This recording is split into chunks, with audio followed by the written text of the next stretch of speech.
Now we're on. Yay, we turned up at last. I know, right? Hello. Hey, Hello. so Hello. welcome everybody in the chat to the show and anybody watching, and welcome to my dear friends and guests here, Crual Birab Hello. and Gobby Guy, and our brand new gentleman, Willie P from Hey. the Twitter and the chats. He's on today. And we're going to be talking about Gerry Anderson franchises. And I've kind of been delving into a little bit to them. And I think, Willie, you have too. Yeah. And of course, Crual, you've been actually watching a lot of his stuff. Yep. And but Gobby Guy is the expert, I think, resident expert in Gerry Anderson. I may own a few videos, but you know, I'll get them out ready. Yeah, but you're the champion at Trivial Pursuit. Oh, something like that. Yeah, I've got a few. I'll get them out ready for later got a on. handful. Now, I haven't finished yet. Carry on. And here's one in I my made earlier. in my research late last night, I was delving through whatever I could find. So I do have a slideshow. It's in no particular order as far as the franchises that he did, but I did get to take a look at some photos of some of the marionettes that were used. Later on, they became animatronic, apparently, which was kind of creepy, but kept the same styling, but they were animatronics instead of with strings. And but I think the scaling is just incredible what he did with the marionation, you know.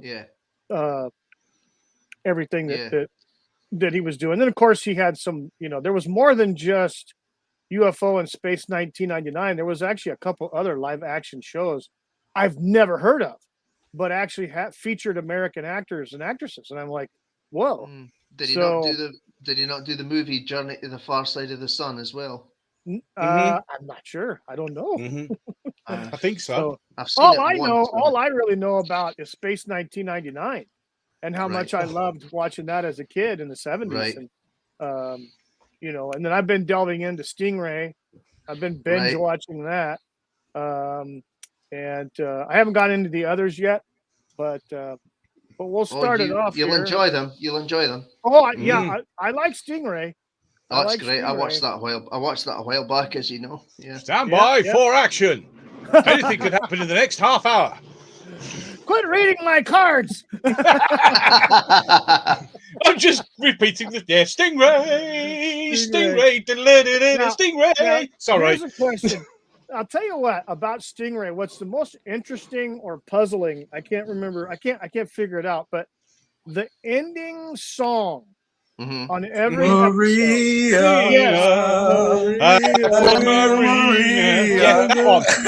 I'm like, oh my I watch God. a lot of What in the Stingray. hell I is watch that? Stingray every night. So What is I'm not going to sing, so you're safe. we needed backup. We needed backup. What is the history behind that whole ending credits? It's like weird. I don't get it, and I still haven't figured out who. I know there's the character, but that's what it's about. Significance. That nothing. There's no significance. It's just a song about Aquamarina. That's why. It was the 60s. It was the 60s. I was going to say it was the 60s. Yeah, it's the 60s. It had to have a song. You have to have a song by someone famous. It was the mid 60s. Yeah. So the only explanation they have of her, if I remember correctly, is just season 1, episode 1, when they actually run into her. Yeah. That she's kidnapped. You know. She's a slave in Titans. Right. Yeah. So the thing about Stingray, you know, and Gobby, in weeks past, you kind of hit on this. And even in your videos, it's not that it's campy in that, you know, okay, it's filmed in super mariontation, but the stories are great. Yep. Oh yeah. I think that's the writing and the stories are great.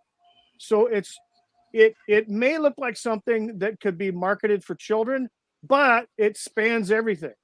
Yeah. You know, it's still adults can still enjoy it 100% because the writing and the stories are just that good.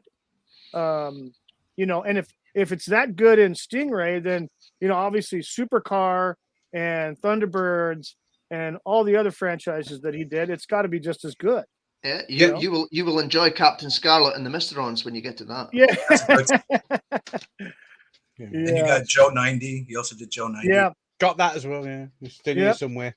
And I think the original. I think the first one was Fireball XL5, and that was in black and white. It was black. Yeah. Supercar, I think, in black and white as well. Actually, they were all in black and white, except I learned this the other day. It was Stingray was the first one done in color, but because the TVs could not get color, they saw it in black and white. Right. Until recently that you can see it in color. Yeah, that's why if you look at the intro Stingray, it starts off with anything can happen in the next half hour, and it's in black and white. Then it switches to colour just to actually indicate that now it's in colour. But as you said, back in the 60s, the vast majority of people only had a black and white TV. So black and white TVs. So it's a kind of getting off topic, but if anybody has ever watched the old Western, the Cisco Kid from the 1950s, actually in the 1950s, there was no color TV, but the guy who produced the series from 1950 to 1956 filmed everything in color. So when it got to the late 60s, early 70s, that was the one series, the Cisco Kid with Duncan Ronaldo and Leo Carrillo. They were one of the first ones to go syndicated on, or reruns, because they're color. They were all color, and they were more popular than the original Lone Ranger, because the first several seasons of the Lone Ranger were all black and white. And so you have the Cisco Kid where the whole catalog is in color. And so it's something like, but that was in the 50s. So yes, things like Supercar and, like you said, XL, the XL one, 5, and all probably in black and white. And then a Stingray, like you said, the Stingray was the first to be produced in color, shown on black and white TV. So, it's kind of I was kind of very intrigued with the super orientation stuff. And then, you alluded to Captain Scarlet, and so dun, dun, dun, dun, dun, dun. You bet me to that. Yeah, Spectrum is green. Yes. Yeah. I'll tell you, Says the I voice looked of at the some of these Mysterons. Some we of know these you can hear the sorrow. That's okay. That's all right. Sorry, I'm just drifting. Sorry. Yeah. So so it's look at this. Here we got to be. Yeah, he's got to. It's Gerry. It's Gerry Anderson. I know. You've been told off. You've been told off. Incorrectly pronouncing him. Not Gerry. Pardon my English, American English. Yeah, he's also got to tell me off again that it's Super Marionation. Yeah. Oi. And lovely Sheree in this chat says hello. Hello. And hello. The Time Prophet says hail, lovely Sheree, and vice versa to the Time Prophet. Hail the Time Prophet. The Time Prophet. So yeah, the one thing that intrigues me about as I was running through all these pictures and stuff last night, you see the uniforms and costumes that they put on these characters, Captain Scarlet or the Thunderbirds. Yeah. I mean, it's all some sort of quasi-military style, futuristic stuff. And I think that's kind of one of the things with the Gerry Anderson stuff, because when you look at the UFO series, which I got to see the first episode last night. Well, you finally did. And then you have the Space 1999 with those uniforms. So it's all, and I want to say the costumes are freaking awesome. Yep. Whether it's on the super orientation or if it's on live action. Yeah, the costumes are great. The costumes in Space 1999, they kind of change a little bit in the second season. Yeah, they do. As does the sets. The Koenig's office in the first season had the doors that went like that. Yes. It's totally different now. It's just right. Yeah, and then when you had Main Mission in the first season, and they changed it to Mission Control or whatever, and it looked completely different too. Yeah, it is. It's totally different. Yeah, obviously with different actors, as you know. Nebula 75. That's the new one. That's a new one. That's the brand new one. How new is that, Gobby? It was, I think, about 5-6 years ago. It started off as first. It started off as just like a test bed where it was just testing how things work, and then it got such a great response. They made a series of them. But it's quite good. It kind of goes back, modernizes. Yeah, well, yeah, it kind of goes back to Fireball XL5 kind of thing. It's quite clever. I like it. I really do like it. It's very good. Check that out. I'm gonna have to check. Yeah, there's also, I think there's another new one too. So there's the Thunderbirds, right? And these were the ones from the '60s. Now there's another one that's Thunderbirds Go, isn't there? Yeah, it was released in 2020. Yeah. I saw an episode of that. It was okay. I mean, it was just more like a CGI type. It's all CGI, but some things are quite good on it. Like when they actually launch, you actually get the vibrations on the. Don't mention that sack of crap. Don't mention that. That is an insult. Don't. I haven't seen it. In the chat has to poke everybody in the eye with. No. When they made the Thunderbirds movie, directed by Jonathan Frakes, the acting was more wooden than the puppets. He's right. I have not had the misfortune of watching that, and I don't think I will. Oh, it's brilliant because it's sponsored by Ford. So every single car in it is a Ford, including, believe it or not, Fab One. Fab One is a Ford. It's a Ford car. God. Which probably explains why it breaks down halfway through and you can't get the parts, and But no, the movie is just Bill Paxton was in that movie, wasn't he? Huh? Bill Paxton was in that, wasn't he? Yeah. Oh, there's some great actors, but God, it was painful. Oh, it was so painful. Gobby, I have a question. Yes. Is it better or worse than The Last Jedi? Oh, it's vastly better than The Last Jedi. Oh, The Last Jedi is the greatest Star Wars movie ever, guys. I mean, come on. To be fair, I've had stuff drop out. I've had stuff drop out my arse that's better than The Last Jedi. To be fair, it's the greatest of the series. I don't know. I think it's the greatest. Don't. Now, is this a newer one? Terra Hawks? Gobby, Terra Hawks, is this a newer one? It's a fairly new one. It was in the 90s. Okay. There you go. There's the whole series. Nice. This was when it went more off puppet kind of way to more like CGI. There you go. Hand puppets. Yeah, there were hand puppets more than on strings. So was this maybe this is part of the stuff that I was watching or looking at where it was animatronic puppets? Yeah, it's a lot more. Whereas the original Gerry Anderson was very much on the sticks.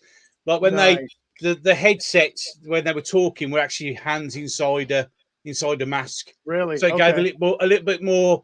You had a bit more emotion available on the faces than just like raised eyebrows for surprise and stuff like that. Let's not forget Windsor Davies. Yeah, good old Windsor Davies. What a man! I'm reading the comments right now. I don't know if you saw the comment from Time Prophet. All right then. Yeah, because I didn't read the blurb on the back of me thing because, it's. Yeah, thank you. Yeah, right.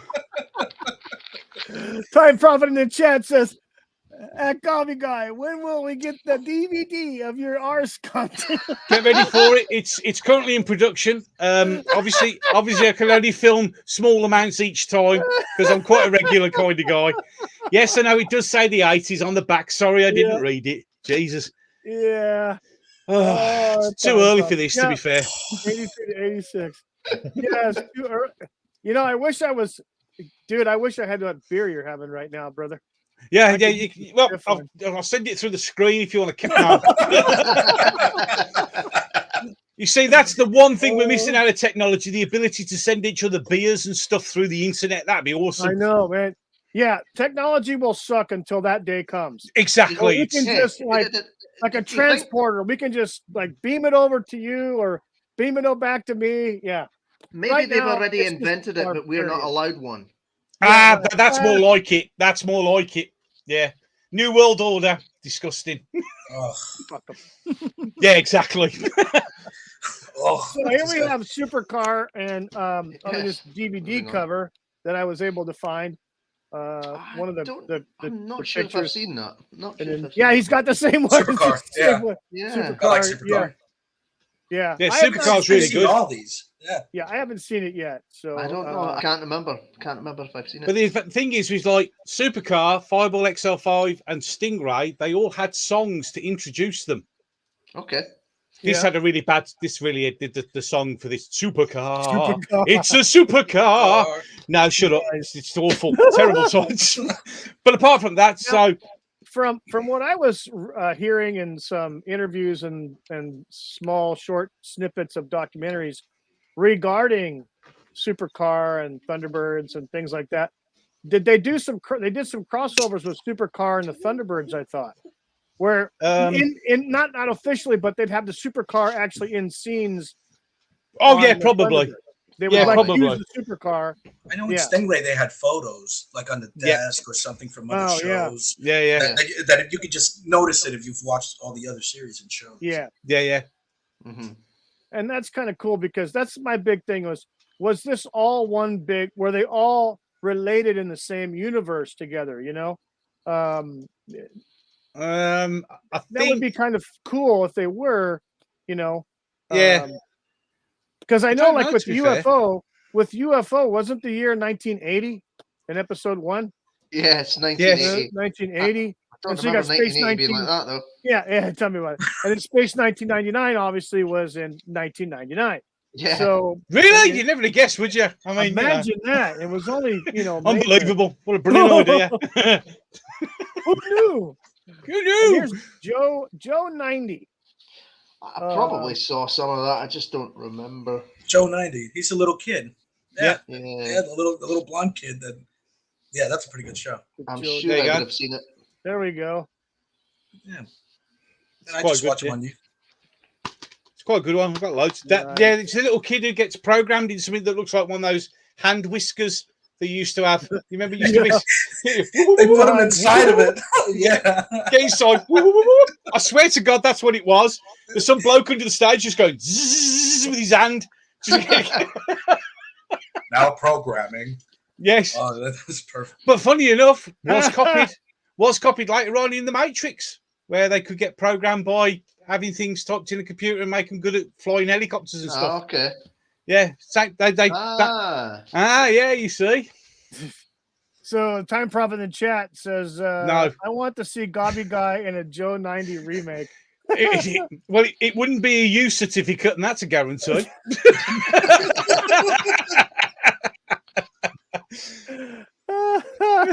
Really wouldn't. I don't imagine it would be, no, it really wouldn't.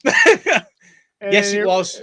Time Prophet also says Space 1999 was originally called UFO 1999. Yes, it was. Yeah, it was supposed to be a sequel, wasn't it? It was supposed to be a sequel. Yeah. I'll tell you what, the intro song for UFO is pretty catchy, pretty cool. I love it. I've got it on my phone somewhere. Yeah. Yep. So I was using it for my ringtone for a wee while as well. Fireball XL5. Vaguely remember that, yeah. Yep. It's a fireball. Fireball XL5. See, you had a song. There you go. There you go. There you go. It's a song. There you go. A complete series. There you go. How many seasons was that, or series was that? I don't know. How many? Couple 3 years. Stop asking me questions. Okay. One season. Just one season, because in reality, quite a lot of Gerry Anderson stuff was usually only one season. Yeah, but they were quite long. Yeah, they were quite long, but very rarely went past one season. To be fair. Yep. Yeah. Hey, we got Cam in the chats today. Hail, Wookie and gents. Thank you, sir. Welcome to the fun. Here this morning or afternoon, wherever you're at. We are, yeah. Oh, dear, man. Time Prophet in the chat says, Gobby Guy will get you copyright claimed any moment. LOL. It's got the voice of an angel. It's just, what am I like? It's terrible. Yeah, I can get you copyright claimed if you really want to. That's okay. Oh, dear me. I'm only showing, in reality, I'm only showing the same pictures that Wookie's showing, really. Yeah. So, and these are on the web, on the internet. So I just exactly, so they're free. Don't worry about it. Yeah. There you go. Not a problem. Hey, we got LDG in the chat saying hi. Welcome, LDG, for stopping by. Yeah, let's see. Exo, Fireball. And then here's Firestorm. Firestorm. So this looks like a newer one. Is that? Yeah, that was the same sort of techniques used for with like Terrahawks. Yeah. I don't know that one. I watched a couple of episodes of that. It didn't really grab me, so I'm kind of not too sure on that one. Not sure about that. I don't remember it. Don't know if I've seen it. It wasn't brilliant, to be fair. It was trying to recapture Terrahawks, I think, and it failed miserably. Okay. Yeah. Because it didn't last. So here we got Time Prophet still trying to stay significant. I live 10 miles from Gobby, but I don't have the accent. Well, I mean, I could go full Black Country on everybody and really upset everybody. You know, yeah, I'm all right, kid. It's all lovely, eh, right? Oh, there you go. Oh God! Holy shit! Where's that movie now? I was like, now I got the movie in my head that somebody spoke like that. Oh, come on, Simon Pegg, come on, guys, help me out here. There's loads of things because see, in Hollywood, anyone who lives in Birmingham speaks with a Black Country accent, where we don't. So everything's I'm all right, kid. You're all great in it. Oh, smashing, lovely, mate. I learned from the Fuzz how to understand. Yeah, I just watched the Fuzz, and I knew exactly what everybody says. That little tutorial will teach every American what's funny the Black Country saying. There's a guy on YouTube.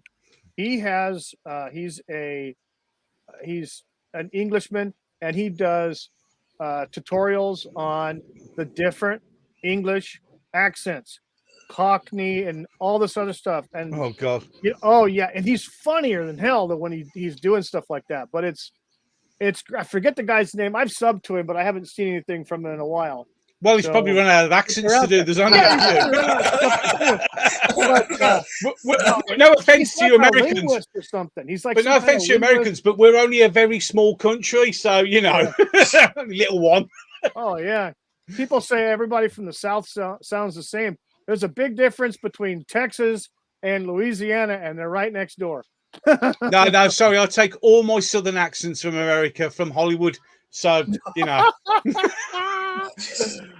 oh my God! But that's the way it goes, isn't it? I'll tell you, Hispanic Americans in Florida don't sound the same as Hispanic Americans in, say, Southern California. I'll take your word for it. Or Southern Arizona, or Texas, So there's regional dialects all across the board. So classic. Oh dear. We also got here's UFO, and like I said, I watched the first episode of this last night. I love the tune, the catchy tune. The chicks with the purple hair kind of nice. There we go. There you go. Yeah. There you go. They both got theirs. I'm just gonna show my phone. Just want to go on. Just to feel that you're there. He's got to jump in with his phone. I felt out of place, and I'm like, God, the Americans need to do something. Mouse. Oh shit. Mug. Oh shit. Oh man. So hey, we got was on a couple weeks ago. Elliot Rodriguez says hello. Sir, hello everyone in the panel. Hey man, thanks for stopping by. Everybody needs to go check out his stuff, his YouTube channel, Elliot Rodriguez Art. Great tutorials, great stuff, great guy. Buy his books. They'll be coming out pretty soon if they're not already out. Give him support. So you've seen the first episode of UFO now. Yeah. What do you think of it? Well, they killed people in the very first 5 minutes. I love that. I love that the woman it was so brutal. I watched it over and over again. Yeah. I was like, I told my son, I said, holy shit. I said, what year was this made? So I reminded, it was great. Yeah. Good old Time Prophet in the chat says, did you know Ed Bishop dyed his hair for the first season of UFO and then wore a wig because of becoming allergic to the hair dye? I did hear something. Yeah, I heard something about him having to wear a wig, yeah. Because it's too perfect for the rest of the season. Yeah. I can't remember if it was Gerry Anderson himself that said that not only should have Ed Bishop been a bigger actor, but it was the most British American actor you'd ever met. He was a very underrated actor, to be fair. Yeah. He was very, very good. He was very, good in very UFO. good. He really was good. brilliant, absolutely brilliant. He just ate it up. He just Oh, it was brilliant, absolutely brilliant. We got someone new in the chat here. I know John. Hello, John. I know John. John's Hi, a good. Everybody, thanks for coming in, sir. Hello. You're welcome to be here as long as you like. Welcome, John. I know you are, mate. Nice one. Thanks for coming. Yeah. Welcome to the show. So yeah, UFO. I tell you what, though, one thing about it, there were some very nice, attractive young ladies in that first episode. Even the ones that got killed. I never noticed. To be fair, I didn't. I was, I never noticed. I never noticed such a thing. No, makes you miss the classic workplace. Yeah. You know, where sexual harassment ran rapid and yes, just have a good time. You know, hey, back in the good days. Yeah, back in the good days. Hey, sweetheart, go get me a coffee. Yeah, right. Back in them days. The ass on the way to go. You know. Hey, we got another newie. Penguin Linux laptop with a penguin there. Welcome to the chat. Hello. Yeah. So I have a question about UFO. Said, hi, Dean. Hi, all. Yeah. And good old Cam low spec Linux laptop. Hail. Oh, good to see you. So, all right. Who had a question? Right. Hands up at the back. you may speak. So you go from the brutality of season 1, episode 1. Oh my gosh. To episode 3 of the Siamese cat. No. Oh, yeah. I haven't got there yet, but I don't want to ruin it, but cat fight. It's good. Yeah, right. Let's just say it's something. It's something to behold. Let's put it that way. Something to behold. Very interesting. I mean, it will etch itself upon your memory. It will. The funny thing about that opening scene was it was probably the very first person shooter style. Yeah. Because you had that gun, the machine gun, and you're watching and tracking everybody, and blam blam blam blam blam blam blam. And because you see that gun underneath the camera, and it's like, shit, that's first person shooter, and the camera's moving and following and chasing everybody. That was kind of trippy, for something made in the 60s. Good stuff. Well done, in my opinion. Well done. I mean, as you know, I'm watching Space 1999, but I don't know. I think I prefer UFO, to be honest. That's maybe just me, though. Like I said, I just started watching it last night, and so I'm obviously going to be watching more of it as the days go on. Here's a bit of drop some wisdom from the Time Prophet here. Time Prophet in the chat says, "Why didn't they murder people in Thunderbirds by cutting their strings?" Ba-dum-bum. I just got this image.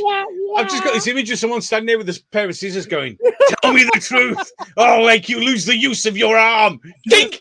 I can't move my arm. Slowest torture ever. No, not the leg string. Dink. I know, right?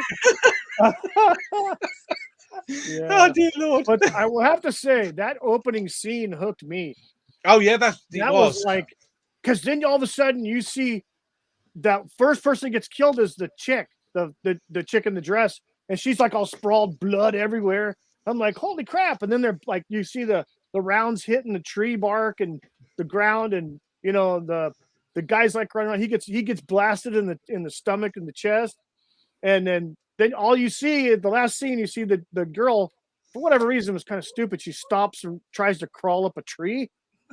And she turns around and screams, and then the thing is, in the heat of combat, you'll do some very strange things. To be fair, let's climb up this tree. And, oh look, I'm under fire! Quick, a tree! He's telling you to run away, run! And this is the first time you've ever seen it, isn't it? Yeah. I'm saying this is the first time you've ever seen UFO, isn't it? Yeah. Okay. That opening scene, like I said, that opening scene was like that hooked me, man. Oh yeah, you will that was enjoy. good. You Oh, will yeah. really enjoy it. It is a very, really good. very good Yeah. show. Yes, a very it is. good It's show. Absolutely. And the last but not least slide I have Space. is I've got that one. 1999. Great, With great show. Yep, Love it. yeah, great show. Like I said, I haven't got that one yet. I haven't got my Space 1999 in my collection yet. I'm going to be looking to buying the series too, because I just love it. I have the lunchbox I've shown you guys before. Oh, he's got his eagle. He's got his Look, eagle he's out. got his eagle out. I came prepared. Here we go. I'll do He's it got again. his eagle. Oh, it's detachable. Nice. Yes. That's cool. Nice. And it's the proper toy eagle, which for some unknown reason was painted green. No one knows why it was, but that's the way it was. Yeah, I got that from my cousin in Glasgow when I was little. So. Oh wow. Oh man, that is sweet. Time Prophet in the chat has more knowledge. Yes, Martin and Barbara were married for 30 years before getting divorced. That's right. Yeah, they were. And they were in Mission Impossible together. Yep. They did that whole series for a long time. And then of course they did that for 2 years. Did they get divorced after this? Was it? Who knows? I don't know. Time Prophet. When did they get divorced? Yes, yeah, quick Google search. Google search. Time Prophet's like our personal Alexa. Yeah. Give us the information we require. He's like the Microsoft paperclip on the. Do you remember the Microsoft paperclip? That's yeah. How can I help you today? Time Prophet is. He's our paperclip. Thank you, sir. Yeah. Time Prophet. Thank you for your service, sir. Saves me having to type it, any case. Yeah, heck. But so this was like I said, I've got the lunchbox to this. It's like it's as far as all lunchboxes. He's answered. He's answered. He's give you the answer. 93. There you go. Oh, we got divorced in 93. Okay. Hey, Time Prophet. Can I get lotto numbers? Get some lotto numbers there, buddy. You seem like a lucky one, and Daddy needs money. So I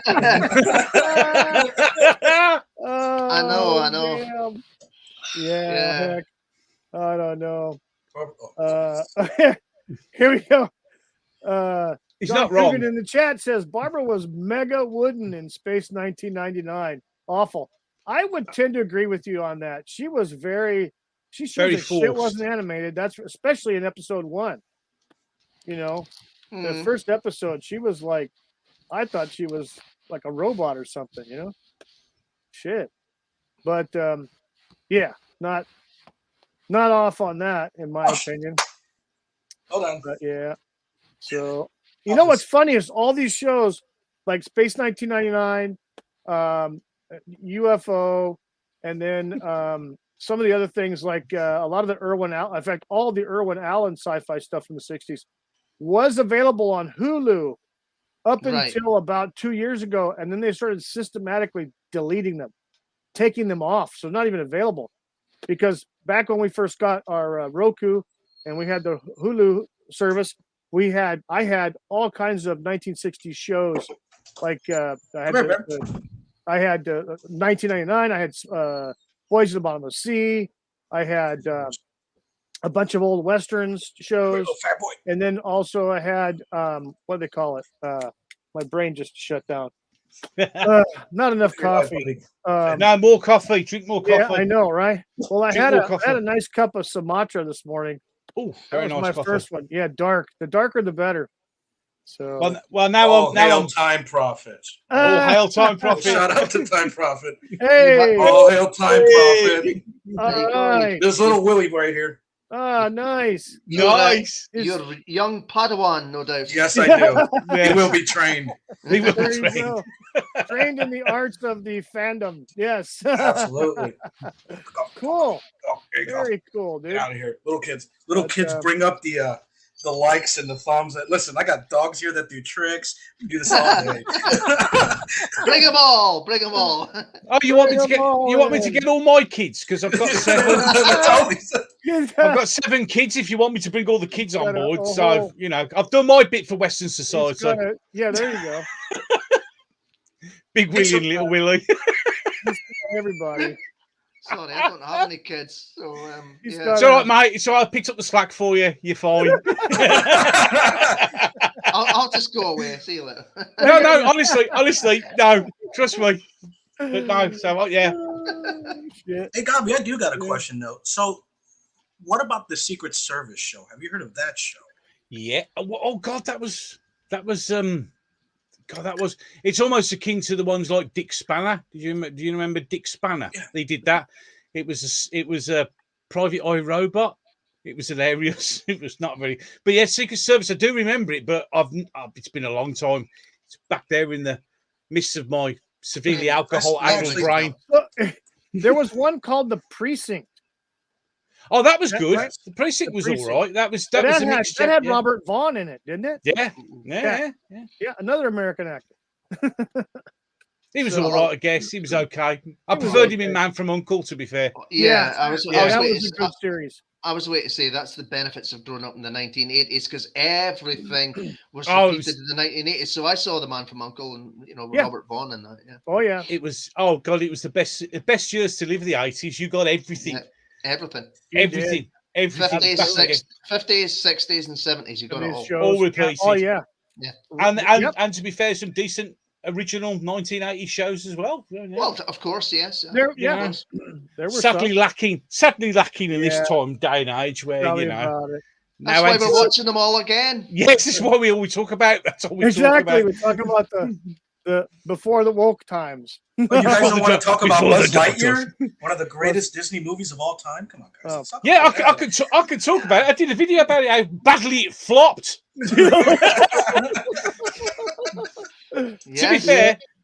To be fair, but then again, let's be brutally honest. Other films that have come out recently have, look at Thor: Love and Thunder.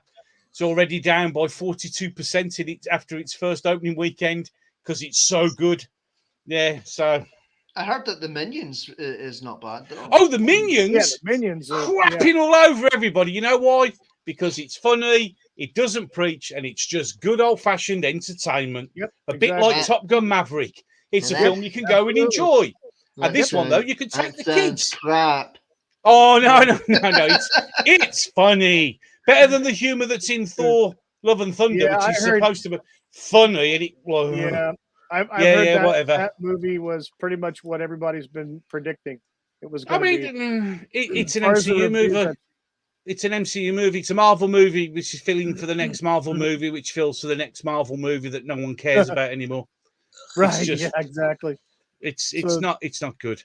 John Coogan in the chat. John Coogan in the chat says Space 1999 was born from the canceled second season of UFO. Yes. I kind of wish they'd done a second season of UFO now. Yeah. Oh, well, I'll tell you what. From looking at the first episode and the production value that they had, I don't know why they canceled it in the first freaking. That's just beyond me. But I only watched the first episode, so Well, I mean, one of the actors that was in it, Michael Billingsley, was pegged to play James Bond at one point, but so he was. Yeah. But he did end up in The Spy Who Loved Me Anyway. Just at the beginning, he dies. Yes, that's about it. Yeah. And Prophet drops more knowledge. Yeah. Space Precinct. I haven't got that one either. Heard of it. And then here we go. Coogan in the chat says Superman 3. That was the one with Richard Pryor, I think, wasn't it? And Robert Vaughn. And Robert Vaughn. No, I thought that was. Was that? Yes, because it was 3. Yeah. Superman 2 had General Zod and all the. Yeah. The fourth Superman was the greatest. That's what I'm going to say. Can't change my mind. Which one was that one? The one about the sun. Nuclear Man. Yeah, Nuclear Man. Yeah, that guy. Yeah, just that guy. Terrible. No. Yeah. Voiced by Gene Hackman as well, which was quite weird. Super meth head.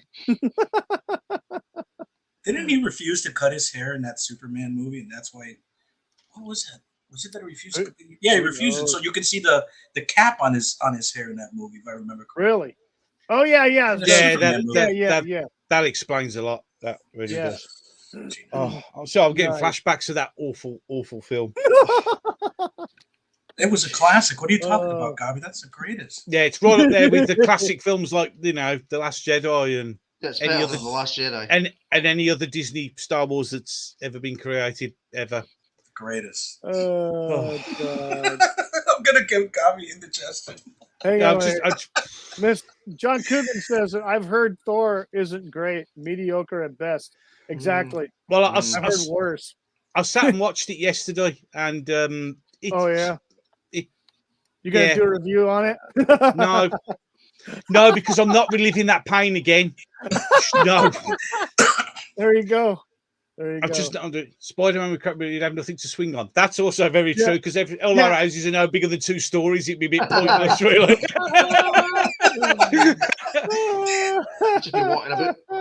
It'd be quicker to walk or catch a bus. To be fair, catch a bus. Have a walk. Wait for the metro. You know, that sort of thing. Catch the 100. The Space Prophet Precinct of Time says Space Precinct was 1994. Yeah, the name rings a bell, right enough. I remember it, but it's I can't remember all the details. Elliot in the chat says I haven't heard anything about the Thor yet, but I'm sure it's not good. I will say I know there's reviews out right now. I know Az has a review and a couple other people have some. He's doing his non-spoiler at 9 p.m. today. Yeah.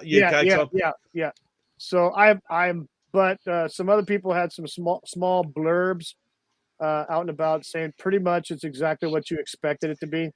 To be fair, I'll be fair with it. It's got some good ideas, and it's potentially got the ability to be good.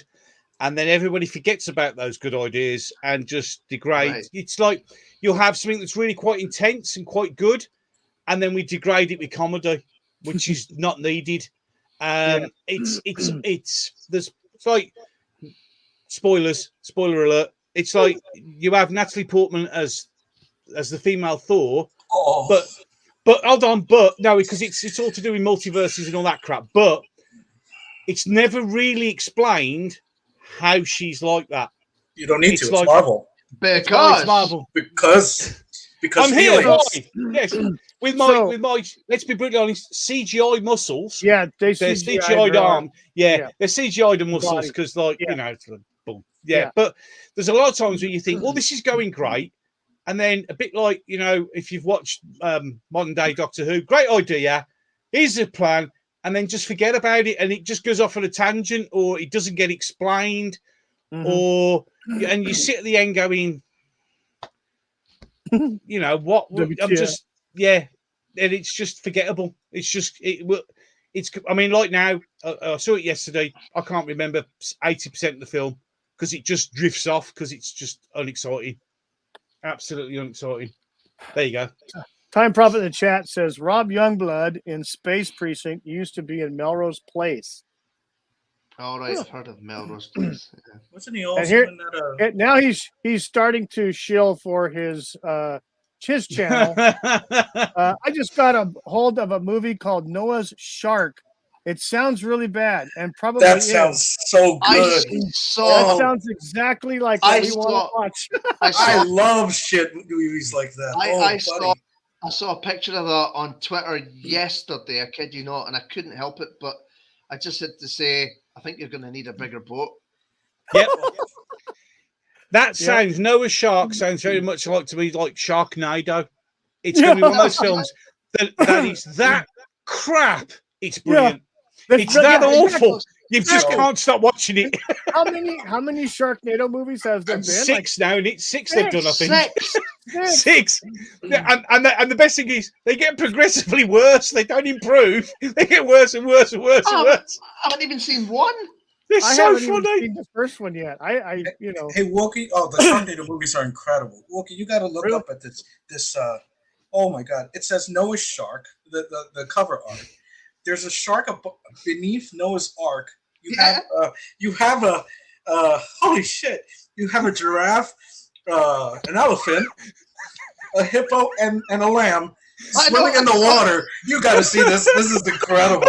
Oh shit! I'm watching that. Hey, Time Prophet, great suggestion, but I'm 100% in on that. 100%. It's incredible. I love movies like that. There he goes. He says, "I watched a few minutes of it, and it looks worse." It's going to be awesome. I'm sold. It's going to be great then. Awesome. 2 thumbs up for that one. We need to do a review on that movie. Absolutely. Right? Yeah. Oh shit! No, the Time Prophet will do an excellently crafted video on that movie. I'm sure he will. If you've seen any of those other stuff, funnier than shit. I mean, go to his channel and look at some of the stuff. It's just classic. Oh my god, he does the dinosaur one from the 50s. It's an American movie, some dinosaur and cowboys or some shit in the 1950s. It's freaking hilarious. Oh, great freaking. When Hollywood just started running out of ideas. Let's do aliens. Let's do aliens and cowboys. They'll never fucking see any different. They'll buy the tickets, suckers. Come on, cash, boys. Yeah, but the problem is then they realised that we'd all cottoned onto that, so now we just make lazy remakes of absolutely everything. Time Prophet chat says aliens always invade America. We never get invasions in Birmingham. No, we won't. You know why? Because if the aliens come in, we'll stab them all. They'll all be stabbed. No, where's the stick? You got to get your stick. Yeah, I was waiting Where's the alien stick? They would. That's what happened. We'd stab them, we'd rob them, and we'd nick their spaceship. That's what we do. And before you know it, down at Barry's auto shop, you'll be able to buy the hubcaps of any alien spaceship you want. They won't last 5 minutes of you. They really won't. They never land in downtown LA or frickin' Detroit or some frickin' place. Again, but would you honestly? You live in the States. Would you land in Detroit? I mean, even in the UK, we know how bad Detroit is. We wouldn't want to go there either. When I drive through California, I'm on the northeastern side of everything. I don't go anywhere near the coast. You know, even there's parts of San Diego that are like, screw that. But Time Prophet Dad says I have spent 3 months on my new video, and it is just coming together. What the hell is your holdup? 3 months? 3 months? Come on. He's still using dial-up. Yeah, that's it. He's on that. He's on dial-up. He's still on AOL, isn't he? AOL.com. You have mail. I still have my mail, but here's my, Time Prophet at AOL.com. You have mail. Cam in the chat says, worse than Sharknado? I didn't think it was possible. Apparently, it is. Oh, dear Lord. I am so excited. I am really excited about that garbage movie right now. I can't wait to find it. I'm going to have to find it. It's got to be watched. Oh, God. No, it's got to be watched. Got to find that. It's got to be available on some free streaming service somewhere. It's got to be out there. Better than Disney Star Wars then, or no? That's a classic. Yeah, right. It's a classic. Yeah, no, it's way better. It's way better. I bet you any money that the character development in Noah's Shark is way better than Disney Star Wars. You don't get a complete cast of crying men. We'll have a big backstory on how the shark got there and his motivation. Yes. And he won't be the best ever. I can't wait. Yes. Tell you what, Time Prophet in the chat. Okay, he says I had to build 3D models and do animation a lot. I had to build 2 brand new models for the video. Now, excuses. Any of his stuff, he does a quality job. That's why it takes him 3 months to do a Sharknado review. I mean, but no, his stuff is top notch. I'm so freaking impressed with this stuff. If you've watched his Doctor Who review, oh my God, the Peter Cushing stuff, oh God, it's great. He goes through that movie and points out the most mundane shit that you didn't even see. He saw it and he talks about it, and it's like the decorations on the wall. I mean, the Daleks. It's like, holy shit, dude. But good stuff. I can't wait to see his next one. But he also says it takes 20 to 30 minutes to render one frame of animation. Well, that's far too much like hard work. You've got to have the patience. What the hell is he doing? Like the 1930s, one sheet at a time? And I don't know. He's got the patience backwards and forwards. Yeah, he's fucking doing this kind of shit. I know. We will get this done this year, boys. Yeah. Good old Disney. Good old fashioned cigarette. Yeah, cigarette in his mouth. Just yeah, right. Yeah, just he's all flipping through the panels. Yeah, there we go. There we go. Yeah, there we go. One scene, By the way, Time Prophet, I'm sorry we're just destroying all your hard work. I'm ever so sorry, mate. So like, you have to ignore these two Americans. They don't understand stuff. It's like, just gotta move this claymation 10,000 times. We got this video, bud. Shit. You're good. You're good. He says he's rendering from 1920. That's a good long time. No, he renders at 1920 by 1080 for better quality. HD. Yeah, that's good quality. Yeah, that's the good stuff. That's the good stuff. For a second there, I thought you were rendering from 1920. That's a long time ago. That's how long that's when he started this one. Not into April. First frame, yeah. Stopped in between the war and then started back up and then stopped again between the war. Love you, Time Prophet. You're the best, Time Prophet. Yeah, he's going to shoot you down with the next comment now. He's going to shoot you down with the next comment. Yeah, here we go. Here we go. The salt and the freaking wound. Boom.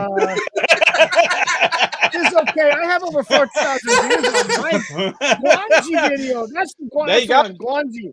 Yeah, Guanji video. That's the dinosaur. Yeah, 4,000 views. Yeah, Guanji was a good 50s film. It was a great B movie. 4,000. Remember, 4,000 views. Never going to get that. I've got 2,000, but that's about it. I can't get any higher than that. He's got 4,000 just on that. I know. Yeah, see? Nice. So we're all here. We're all bitch slapping him, but he's just killing us. He just really is killing us. Oops. Yeah, just. Oh, by the way, did you know I got 4,000 views on the last video? Yeah, exactly. Thanks. Thanks, buddy. That's his middle finger for us. Thanks, bud. Yeah, it's that in it. Yeah, big one. Yeah. Sorry. In the UK, I know currently this is really offensive to some people in the left. But no. Oh dear me. You were just doing your finger exercise. That's all it was. Yeah, just getting them in exercise. That's right. There you go. Fine. Yeah. Dear Lord. Damn. I mean, it used to be that for us English because there was a reason we did that. The backside of a V instead of going like P. Oh no! There is an actual reason why the English do this. Oh really? Yeah. Back when we were fighting the French, our archers were feared. So when the French captured our archers, they cut their two bowstring fingers off. Really? So every time we saw the French, we'd go, we've still got our bow fingers, and that's where that comes from. Don't know where this comes from. Yeah, but it's probably American because you're too lazy to do two fingers, so you just only do the one. Absolutely. That's American. So speaking of views and stuff like that, Gobby, what do you got in store for your channel coming up? No, I've got loads. I've recorded loads of videos. It's just been bothered to sit down and edit them and put them up. To be fair, weren't you working on I've got about 9. I've got 9 videos. 9 videos. Just basically finding anyone I can insult that's woke and just ripping them to shit. Nice. I just find nice articles written by idiots and tell them that they're idiots live on air. It's just so much fun. When are you going to start your Stingray? I've actually started to record them now, so I'm building a few up. So then once I've got I think one more, and then I'll have the first 5, and then I'll release the first 5, and that should give me enough of a time period to get the others, so it can run in a. But I'm also not just doing the episodes. I'm going to do the actual characters, the main characters, do like a biopic on them, and do a whole thing on the actual submarine itself, the Stingray itself, and things like that. So cool detail. Yeah, good. Yeah, it's a lot. This one, the Stingray one, is more not like normally. What I do is I sit down, switch the camera on, open the mic, and I just go for it. Whereas this one, because it's like a review of a really favorite series, I want to make it so it's good. So these ones I'm actually writing scripts for, which I'd never do. So, and then the problem with that is I write scripts and then I remember that I really struggle to read anything about anything. So, but no, that's why these are actually taking me more time. I'm actually spending more time doing them than just going on the fly like I normally do. So they will come out, I promise. Right. What year? Yeah. They're coming. But they're coming. They're there. They're in the pipeline. They're in the back pocket, ready to go. Yes, it's fine. But no, they are done. Yes. Cam in the chat says the time prophet is a man who takes pride in his work like a master craftsman. I agree with you 1,000% there. His videos are top notch. There's a joke in there somewhere. There is, but let's just leave it. Yeah, exactly. You know, I'm a master craftsman at drinking beer, and in fact, I've run out. There you go. I've actually, well, you can chat along yourselves. I'm just going to go grab myself another beer if you don't mind. See you in a moment. Yeah, you gotta share with others. Time have time to take a shit. Sorry. Jesus Christ. Time Prophet in the chat says, I always write a script. My new script is over 7,000 words long. And I bet every single one of them are important to whatever your video is. Ooh, yeah, he is. Oh, yeah. I got to tell you, man, you watch his videos. The Guanji one is good. But the Doctor Who one, the Peter That's Cushing the one I watched. I watched the Doctor Who one. Funnier than shit. Dude, it's so damn funny. He does that review of the Peter Cushing Doctor Who movie. And he was going to work on the second one because there was two of those back in the 60s with Peter Cushing. So he does the first one. Dude, you got to watch it. It's funnier than shit. I'll have to check that out. Yeah. Yeah. Oh, yeah. Yeah, do it. I said that last time. It's worth the watch. There's no question. Yep. And so to look his thing up, it's just The Time Prophet on YouTube, and you'll pull his channel up. I will have to do that. Like and subscribe. Yeah, good. Yeah. Like and subscribe. All right. Yeah. Yeah, there's carry on, just pouring me beer. He's got that fucking Hey, Time Prophet, when you get that money from YouTube, throw me a little bit over here. Yeah, the money like and subscribe YouTube. For you, buddy. Yeah, when you come famous, don't forget us, will you? Yeah, don't forget the poor folks. Get the peasants. Yeah. But you're not on the Jack Daniels today, no? Oh, that's later, mate. That's later. That's later. There's still some left in the old skull of my enemy. The beer's the appetizer. This is a slight warm up. This is ready for later on. Gobby, I saw that when you said that you were back on the caffeine. Yeah, you have that nice Star Wars cup, and I had to go back on the caffeine because it was just like you said. There was it didn't have any difference in feeling. Make no difference. Now there was a There's a difference with me. For whatever reason. Especially I like dark coffee and I like dark beer. If I have a light coffee or a light roast, it's like drinking freaking water, water basically. Same with light beer. Like if you can see through it, it's like just drinking water. Can't see through these. But yeah, that's good stuff. But the only thing with me with the caffeine, with coffee, is that I noticed that if I have too much coffee in the morning, I get I get a little agitated very easily. And when I'm not, then I'm not agitated. When I don't have a caffeine. So that's the only difference. But it definitely helps wake up. Well, the thing is, I spent 2 months without drinking any caffeine whatsoever, and then realised I was being a twat. Yeah. I just went back to the coffee. How did that work out? Surprisingly enough, my very first cup of coffee after 2 months off it. Oh my God, that was so good. I could hear the song. Yeah. I could hear that song, Hello, darkness, my old friend. Yes! Get that in. Bit of life for juice. Yes. Yes. Exactly. Yeah.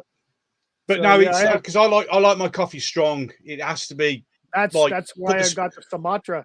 Put the spoon in, let go of the spoon, and it stands up. Strong. That's the kind of coffee I need. That the stuff that actually goes down in lumps. I could cut it with a knife. Proper coffee. Yeah. yeah. There you go. Oh dear me. It pours out. But yeah, so that's why. Yeah. Nice. Yeah, there's a craft brew beer place here over in San Diego, California. And when I lived there, it's a microbrewery, and they made a dark beer in a pint bottle called Old Viscosity. Nice. Good name. Dude, there's no amount of light, shine through that shit. And it did taste thick. It was like you could actually feel it slowly sliding down your throat. I can't get it, because yeah. It's like, the darker the beer, the better. Well, I've got a it's local, also more expensive. Oh well, yeah, but around the corner where I live, I've got like a little block of shops, and one of the shops used to be grocers, and they turned it into a micro pub, and it has a typical name, British name. It's called the Pup and Duckling. I have no idea why it's called the Pup and Duckling, but it is. And every week they have 12 different real ales and 6 locally sourced ciders that you can try. Many nights. I don't know how I've walked from the shop back home. I really don't. I don't know how I got through the front door. I remember waking up in the lounge because the wife's probably kicked me out of the bed for snoring. It's just one of those things, isn't it? Problem is when you've been in the military, you kind of get a hankering for alcohol because that's all you've got. Alcohol and poor rations. All this talk of booze has made me drunk. No, that's me. I'll tell you what, but yeah. So in the chat here. This one's for Gobby. Hey, Gobby guy, it is getting too fucking hot. Don't know whether you can see in the shed at the moment. It's 27.5 degrees centigrade. That's not too bad, is it? That's not too bad. No, what do you mean it's not too bad in the UK? We grind to a halt to that temperature, mate. Far too hot. Far too hot. I can tell you right now, it's disgusting. It's going to be pushing 40 C here this afternoon. Oh well, 40. The long range weather forecast for next weekend for the UK is 40 degrees centigrade temperature. Nice. You guys are going to die. Another heat wave. Yeah, but the problem is our road surfaces, all our tarmac for our roads is only up to 38. So if it goes to 40, all our roads will actually melt. Oh yeah. Because we're not used to heat here, you see, in the UK. Yeah, you guys don't believe in air conditioning. What? What's that? Air conditioning. That's just me opening the door. I just open the door. Open the window. Open the door. Open the window. Air conditioning. The window's open. There, that'll do. You poor guys wouldn't last. You guys wouldn't last a day here in Arizona. Well, no, I'd step out the plane and die. Imagine how it felt when we got sent to the Gulf in the first Gulf War. Oh yeah. But the thing is, at that time, we were on training in Norway for Arctic training, and they threw us on a plane and flew us. Didn't tell it because in the military they never tell you where you're going. You just get on the plane and you arrive. And we arrived from minus 36 degrees to the desert. Bit of a culture shock that was, to say the least. They dropped the ramp down and everybody went, "Oh, it's a bit warm out here, isn't it?" So, and that was when we were there, it was 104 in the shade, and we had to wear full nuclear, biological, chemical warfare suits. And I know, look at him, he's boasted 6.6K views. What? I'm doing the wrong thing. How much time is Spence making his own account? Where's Guanji? Like, we're gonna pick 6,000 boys. We're gonna do. Here's another one from the Time Prophet here. It's so true. He says that, I buy Tesco's coffee, so it's like caffeine-free. There's no caffeine in Tesco's coffee. It's just brown water. Yeah. Oh dear Lord. Can't argue with that. Oh my God. Sorry, I just thought of Austin Powers. Cool, this coffee tastes like shit. Shit. No. No. It is shit, Austin. Here we go, Gobby guy. No. He's like, were you ever in the SAS? I used to live in Hereford.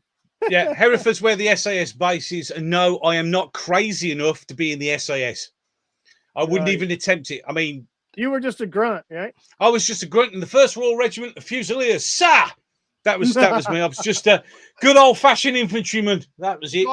Gobby, was it you that posted that thing about the SAS? Oh, and the words Rupert and Crab and Doris. Yeah, you can't use the word Rupert, Doris, and Crab in the British Army anymore. If you don't know what that is, Rupert is what we call all our officers because they're Rupert Bears. I ain't got a clue. I know that, yeah, I know you know that.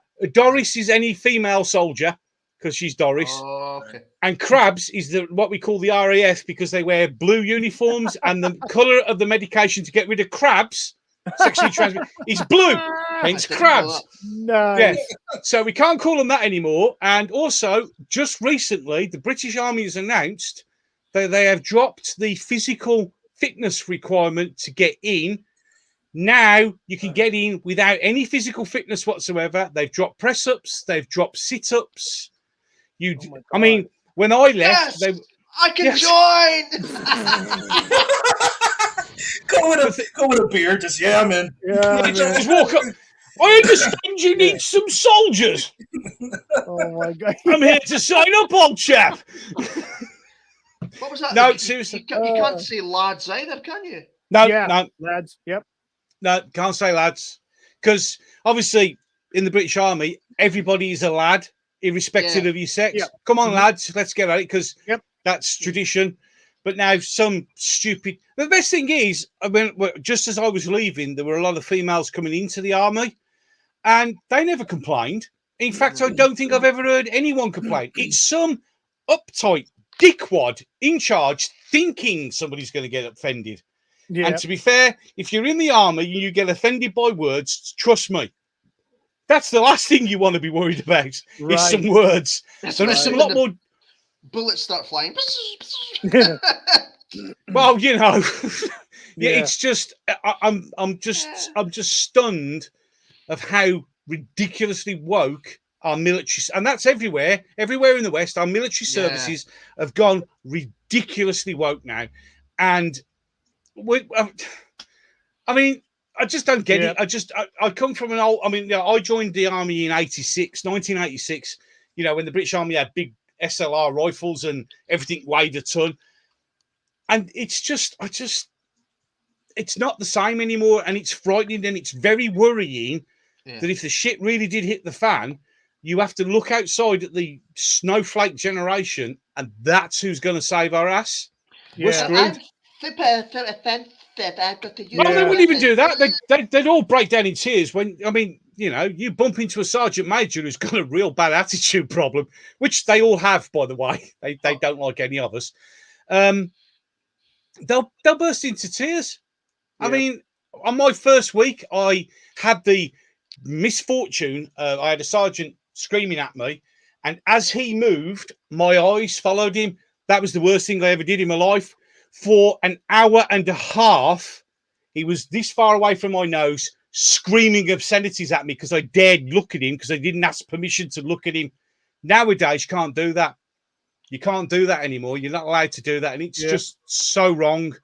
It's so wrong. A lot of people would cry. Yeah. Yeah. And it's frightening because, you know, the reason they do it is because when you get into a combat situation, no one's being nice and quiet and gentle. No. And that's why it's done. It's so when somebody yells an order, you do as you're told and you get it done. You haven't got time to be going, oh, I don't like this colour green. It's not very fetching, is it? You know, the gun's made a rather loud noise. What do I do? Oh, for God's sake, go away. Really, genuinely. I like your beret. It brings out the colour in your eyes. I mean, when I left the regulars, I went into what used to be called the Territorial Army. It's now the reserves, and I was a training instructor. And the people that were turning up were just like, you just stand there and shake your head like, is this what we got to deal with? It's just, I mean, I've got some lovely scars in this arm here where we were doing grenade training. You know, the old pull the pin, take the position. Yeah, I'll show you. Yeah. And it was a female recruit, and that's it. She pulled the pin, adopted the position, went to throw the grenade, and the wind blew, and she got dust in her eyes. So what does she do? She puts the grenade down on the wall, lets go of it, and rubs her eyes. This is a live grenade. The scars in my arm is where I'm dragging her and pulling her down into the pit, and it went off, and I had three bits of shrapnel go in my arm. Man. So, you know. That's crazy. That, right? It's the old Mills grenade. The old Mills grenade. That's crazy. Yeah, and you see the new recruits try with their teeth to pull the pin out. Yeah. Crack on, rip your teeth out, because it doesn't come out like that. You really have to give it. Everything is from the movies, and they think it weighs light too. You know, I think they could just throw it like a little ball or something. You know, and then the other thing that always stuns me is they expect this big sheet of flame and demolishes a house. Doesn't do that either. It just goes, and there's a cloud, and that's it. It literally just farts. Yeah, it just goes right, and that was it gone off? Yeah, that's it. And then you hear the shrapnel in the board behind your head, or you hear one or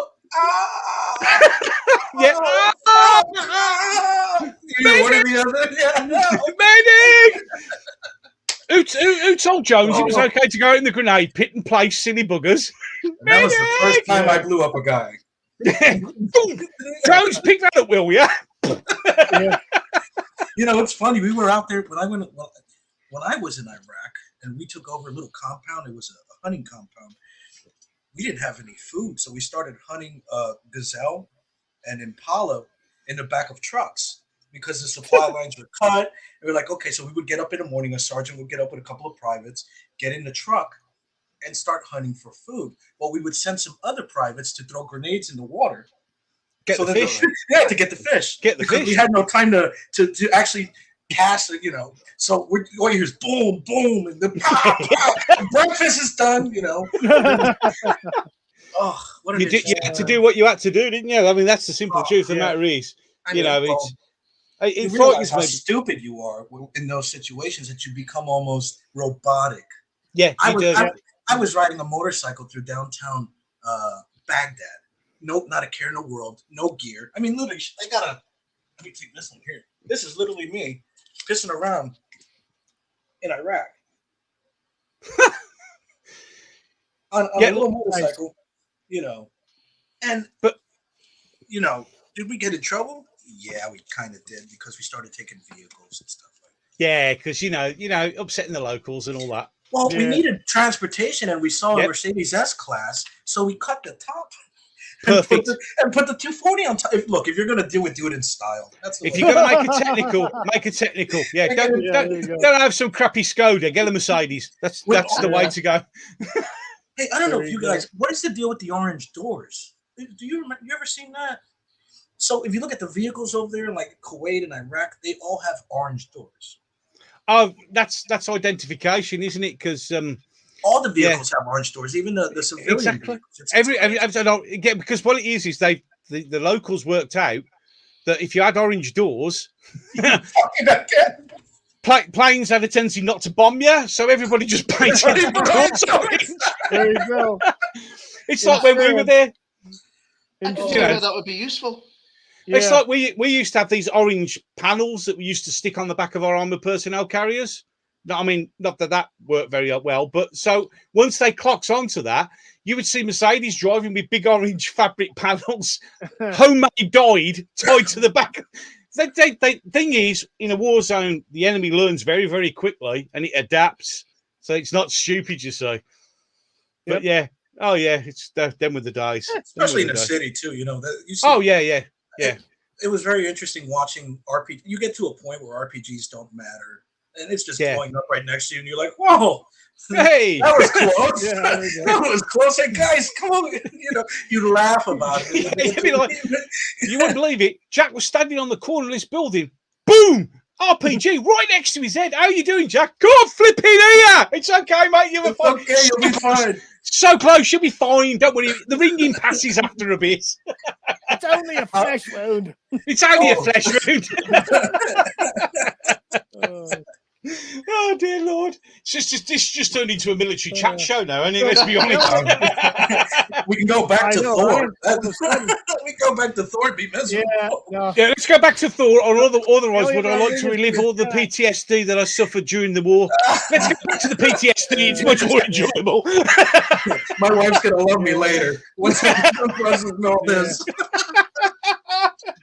So, oh dear Lord! Elliot Rodriguez in the chat is leaving us for the day, and he says, "Have a great, have to get going, guys. Be safe and great show. Thank you. Thanks Elliot, for popping in. Thanks for popping in. It. I got to have him on again. Days. So yeah, here's Time Prophet again with some wisdom. At Gobby Guy, do you notice that when Americans leave the army, they always grow beards, but not the British? Yeah, but you know why? Do you know why? Because even when we leave, we're terrified that we're going to get shouted at for growing a beard. I didn't grow. Okay, hold on. I didn't grow a beard until maybe 2 years ago. I shaved this, but no, it's the same thing. It's drilled in, isn't it? Yeah, I was terrified. Like, I got to stay clean. And because of the job that I did, I had to stay clean because I still have to wear certain masks and certain stuff like that. But yeah, it does have a point. Look at every stereotypical American as a beard. Yeah. Oh no, I mean, so I once grew a mustache because you were allowed to grow mustaches because it's all to do with the chemical warfare mask because it breaks the seal. Right. That's why you can't have one. And I grew a mustache, and no, it wasn't for me. But no, it doesn't feel right. But even now, I mean, I've got 2 days worth of stubble, and I'm still waiting for somebody to come and yell at me to get myself shaved up. I think go on. It was one of my. I think it was one of my security supervisors. He'd been in the army, and he was saying that you had to be able to grow a mustache within 2 weeks, otherwise you had to shave. Yeah, because they didn't accept stubble, which I just. But I needed to grow it. No. Either, I mean, there are people in the British Army who do have beards, and that would be the aforementioned SAS. But that's because they grow these to blend in with the local populace, etc. But anyone in the British Army is just like, I mean, even now I can feel it on my face. I'm like, I'm going to get shoved off in a minute. I mean, when I first left, I actually sat on my bed and I pulled the bed cover back on my duvet, and I sat there for 4.5 hours waiting for somebody to come and tell me that I'd left my bed in a mess. That's how ingrained you laugh, but that's how it's drilled into you. I still fold my shirts in the size of an A4 piece of paper, even now, because that's what was acceptable. And in the bathroom, I've got my little towel, my face towel, my toothbrush, my toothpaste, my razor, all lined up perfectly because that's how it's supposed to be.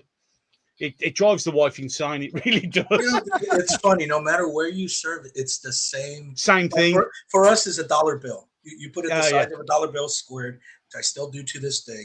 Everything is dress.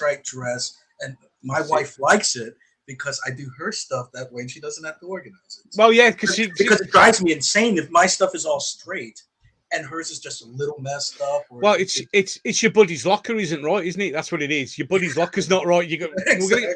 Look, mate, we're going to get in trouble. We're going to get in serious trouble because you can't tidy your shit away.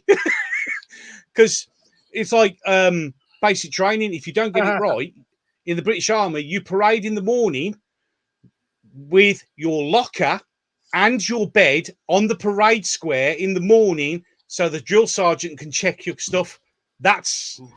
And so you have to carry your bed down and get your bed perfect on the parade square at 6 a.m. in the morning. That's why it's there. It never goes. It never leaves because it's drilled into you. Them were the days. I sound terrible, don't I? I'm reminiscing about the forces.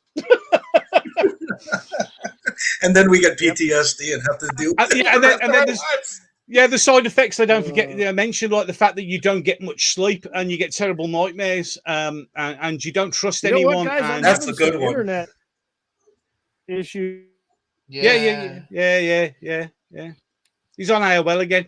Let's everybody just freeze. He's actually gone. Wait, is he really gone? He's not there. He's gone. She's wandered off. He's gone. Boom, and then there was 3. We still live? If he goes... Yeah, we're still going. Yeah, we're still live. You must have just timed out or something. Or it's us. It's us not talking about PTSD. Yeah, that's the bit they never mention in the recruitment, is it? They never mention the fact that you won't be able to get a decent night's sleep ever again. Yeah, you know. I suppose they don't. I suppose they don't tell you of the potential dangers of getting your. Oh no! Oh! Is he? Yay! Not for long though. Look, he's still frozen. I'm back, sort of. It's getting crazy. Yeah, must be network traffic or your computer's going funny. It's really getting wacky. Good grief. Yeah, I don't know what's going on, but the internet's kind of weird. Yeah. Sorry, my kids are interrupted. Go on then. The internet doesn't like us talking about military. This is my little daughter, Lexi. Say hello, wave at everybody. There we go. Charlie. Yeah, come on, this is that's Charlie, my son. They're my 2 youngest. There you go. Right, you've been on YouTube, now go away. Go play with that landmine.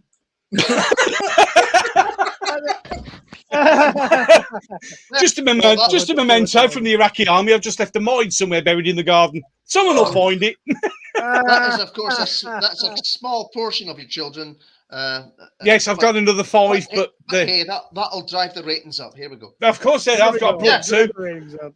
Willie, I see you're 1 child and raise you 2. He's not awake yet. I'll start grabbing kids. I'll get kids up in the neighborhood, just have a waltz around me. Right. Yeah, this is just randomly grab kids off the. Hold on, that get you to trouble if you randomly grab. Man, that kid look Asian. I don't think he doesn't look Asian. It'll do. Come on. Look, I'm running a stream. Quick, come in. Have ice cream and sweets. What do you mean you're screaming the police? No, leave it. Wave at the camera. Pretend you're mine. Oh, dear Lord. Oh, this has taken a strange turn. Oh, yeah. I'm blaming Time Prophet. He took too long to not make his video. We got to go back to Time Prophet. That's his fault. It's his fault. Time Prophet's fault. Took too long. there we go. That's why I had to build a shed. Yeah. That's why you had to build a shed. That's right. Can't beat my shed. You can't beat my shed. Boiling hot in the summer, freezing cold in the winter. It's actually a shed. I thought you guys. No, it's genuinely a shed. I was like, oh, shit, it's a very small brick-built, old-fashioned shed.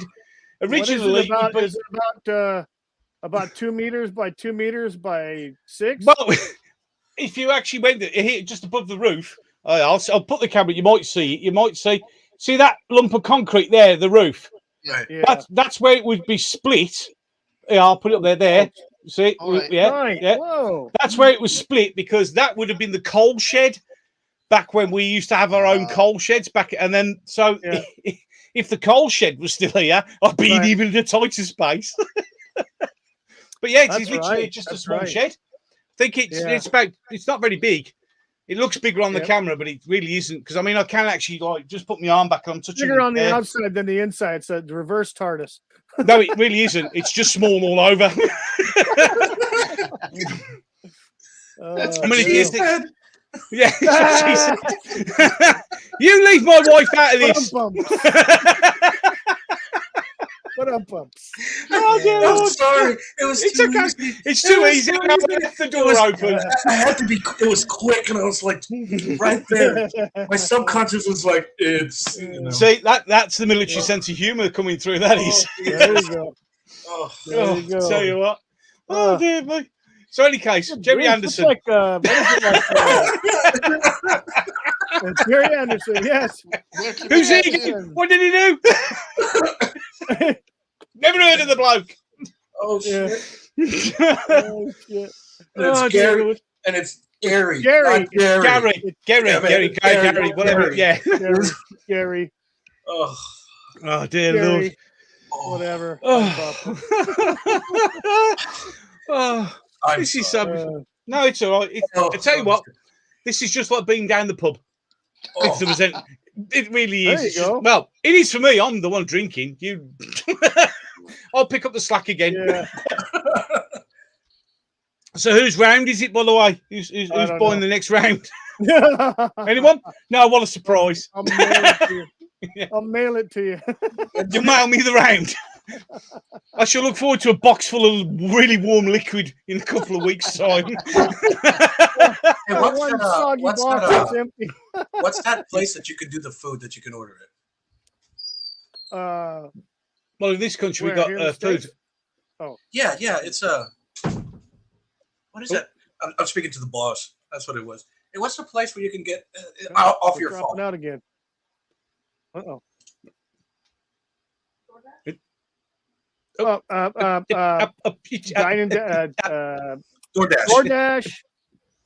Yeah, DoorDash and we have Uber Eats here.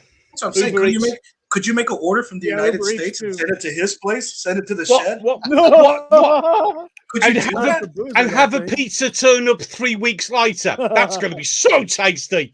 I wonder if you could actually do that. Do an Uber Eats here in the United States and it'd be delivered over there. That's a good experiment. Oh, there's a test. There's a test. Oh, here we go. Let's see. No, pull this up for the time prophet if I can here. It's not from the 1940s. So when did you get into Normandy?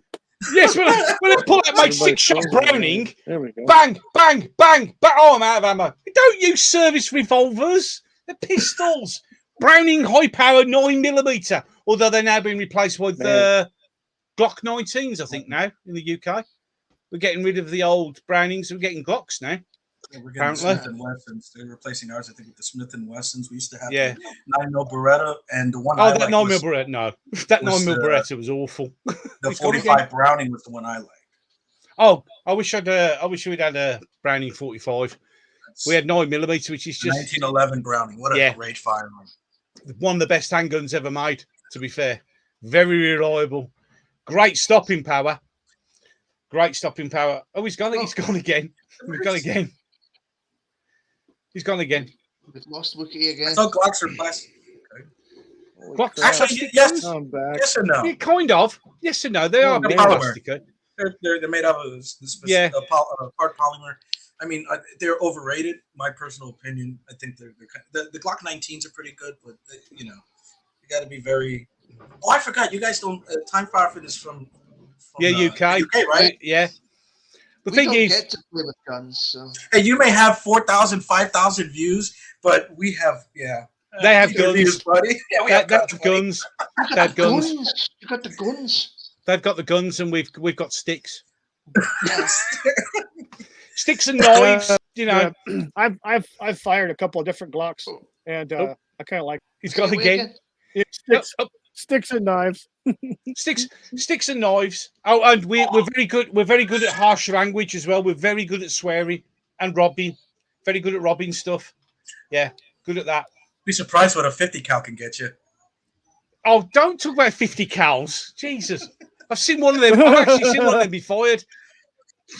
Oh. That's a proper gun. That is. That's a proper gun. That will stop you. Oh, even if you're in a vehicle, it will stop you. And that'll stop you through 5 engine blocks. Oh. I mean, well, because obviously when I started in the army, we had SLRs, 7.62mm. So you hit somebody with that, they're not getting up. And then they give us the SA80 with 5.56mm. Quite insulting, really. It's a bit of a shit weapon. It jammed all the time. Bits fell off it. Well, the very first time we had it, obviously, every other weapon allowed you to shoot right or left-handed, but when the SA80 come, you had to shoot right-handed. You'd have no choice. So, not that I was in the military, but yeah, I remember hearing when it fitted across your chest on the chest rig, the magazine release catch was on the inside. So as you ran, it slapped and your magazine would drop out. So you'd all be route marching, and all you'd hear was clack, clack, clack, clack, clack. And everybody go, oh shit, the magazine! God. And we'd all have to stop, pick our mags up, slap them back in, and Jesus. See, you know what's funny about that is that the M16 has the same issue because the magazine is on the inside, but they don't allow you to hold your firearm in that fashion.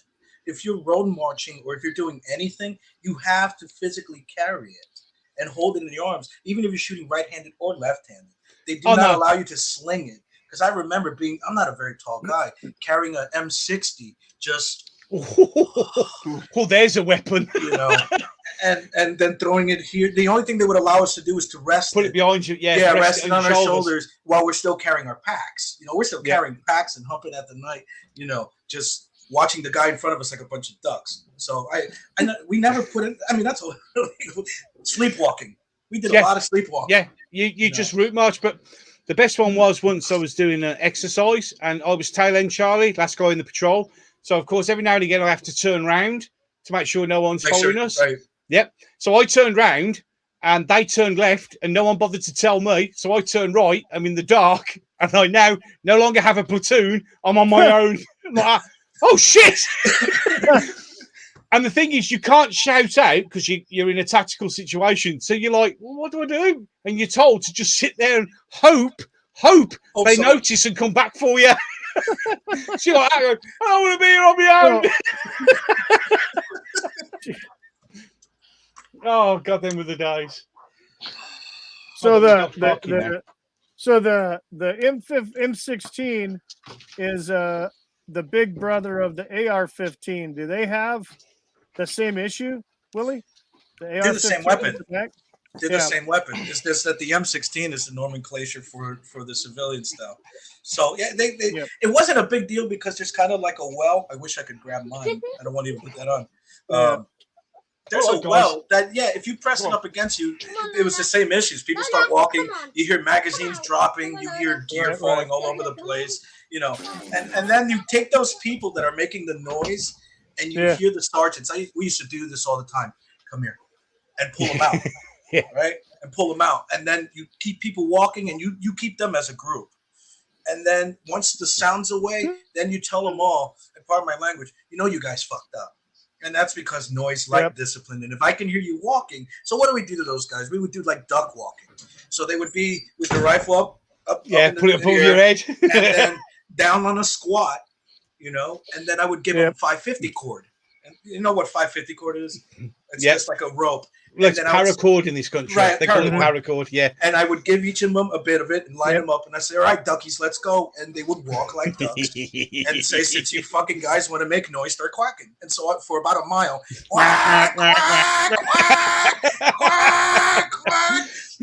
And I mean, do that for a mile. I mean, the military is not what it used to be. I have people that are retiring right now. When I got out, they started this program about stress cards. And the new privates were given these cards. And if they felt any stress, they would show you the card, right? And you would, whatever. So I just got back from combat. I got my thing, we're all hardened, we don't want to deal with this shit. And then we got this new flock of privates, and we're talking to them about this stuff, telling them about how the things work, and they get stressed, and they pull out this card. And I'm like, what the fuck is this? And they're like, it's a stress card, Sergeant. I said, a what? First of all, I didn't realize, you never approached a sergeant that way. You approached a sergeant with fear and respect. It was a very strange thing. You know what I mean?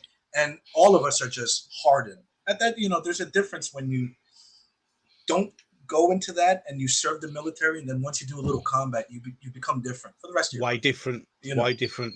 Yeah, and so really, I ate it. I ate the card. Good lad. I said, what card? And I said, for wasting my time, we're gonna go have some fun. I said, you want to fuck around? Let's go play fuck. And I was very hard because I realized what it took to bring men in and out of combat. Can you imagine that in combat? Could you imagine that in combat? In the middle of fire, some guy runs out. I'm feeling rather stressed. If you wouldn't mind, stop shooting because it's really offending me. The noise. So, okay, here's a good story. Game over. quick story about how we laugh and stress. You brought up a good point. So we're in Iraq, getting shot at, laying in kind of like a berm. It's just and we're listening to the BBC. That's where I learned about the BBC when I was overseas. That's all you watch. Yes, they're terrible. So we had a little pocket radio, and we're getting shot at, and we hear, "This is the BBC," and it says George W. Bush has landed on the aircraft carrier and announced mission accomplished. And the guy next to me, he says, "Hey, Sergeant," but did you hear that? Mission over! As the bullets are flying, and the mortar rounds are dropping around us. And the only thing I can think of is the scene in 300 when they're sitting there laughing in the arrows. We're just sitting there laughing like these fucking people. And we were there for, God, I know I was there for 2 years dealing with that nonsense. I mean, I was involved in the major stuff like Thunder Run, where I don't know if you heard of the Thunder Run. I have heard of Thunder Run, yeah. Thunder Run was for those who don't. American forces just rushed in to downtown Baghdad with no intel, no nothing, and just all I remember is like every scene in Rambo. Get some! The vehicle I had was a 5.77. It's just a big box. A giant target is all it is, and the only support we had was the gun on top. So I'm sitting there they had a bucket underneath my ass for all the shit that I couldn't stop coming out from panic, and just boom, boom, boom, boom, boom, boom. I mean, it's a very interesting day that was, I'll tell you. But yeah. Back to Thor. Here we go. To Thor. I've now done my therapy, so now we can go. Yes. Yes. So I should look forward to 2 hours of sleep tonight. Yes. Time Prophet in the chat says, "I laugh in the face of danger in Asda." It's like when we had all this COVID stuff and we had to wear masks. Oh. And I refused to wear one because, and the amount of people that give me like, "Why aren't you wearing a mask?" I said, "I've wore a nuclear, biological, chemical warfare mask. That ain't going to stop shit. Really is not going to stop shit." So, although one day, because I got really fed up, I actually turned up to my local Morrison's and I put my full NBC kit on, including my mask with the respirator on, my gloves all taped up like it was, and I stood there in the queue with my shopping trolley, waiting to go in, and the looks I got, I said, "Well, at least I'm protected."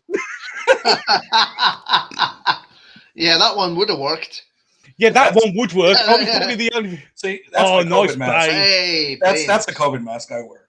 I told my wife, if I ever wear a mask, I'm going to throw that on. And do you think you're in charge? Just keep telling them that. The whole entire time. That gives you power over me.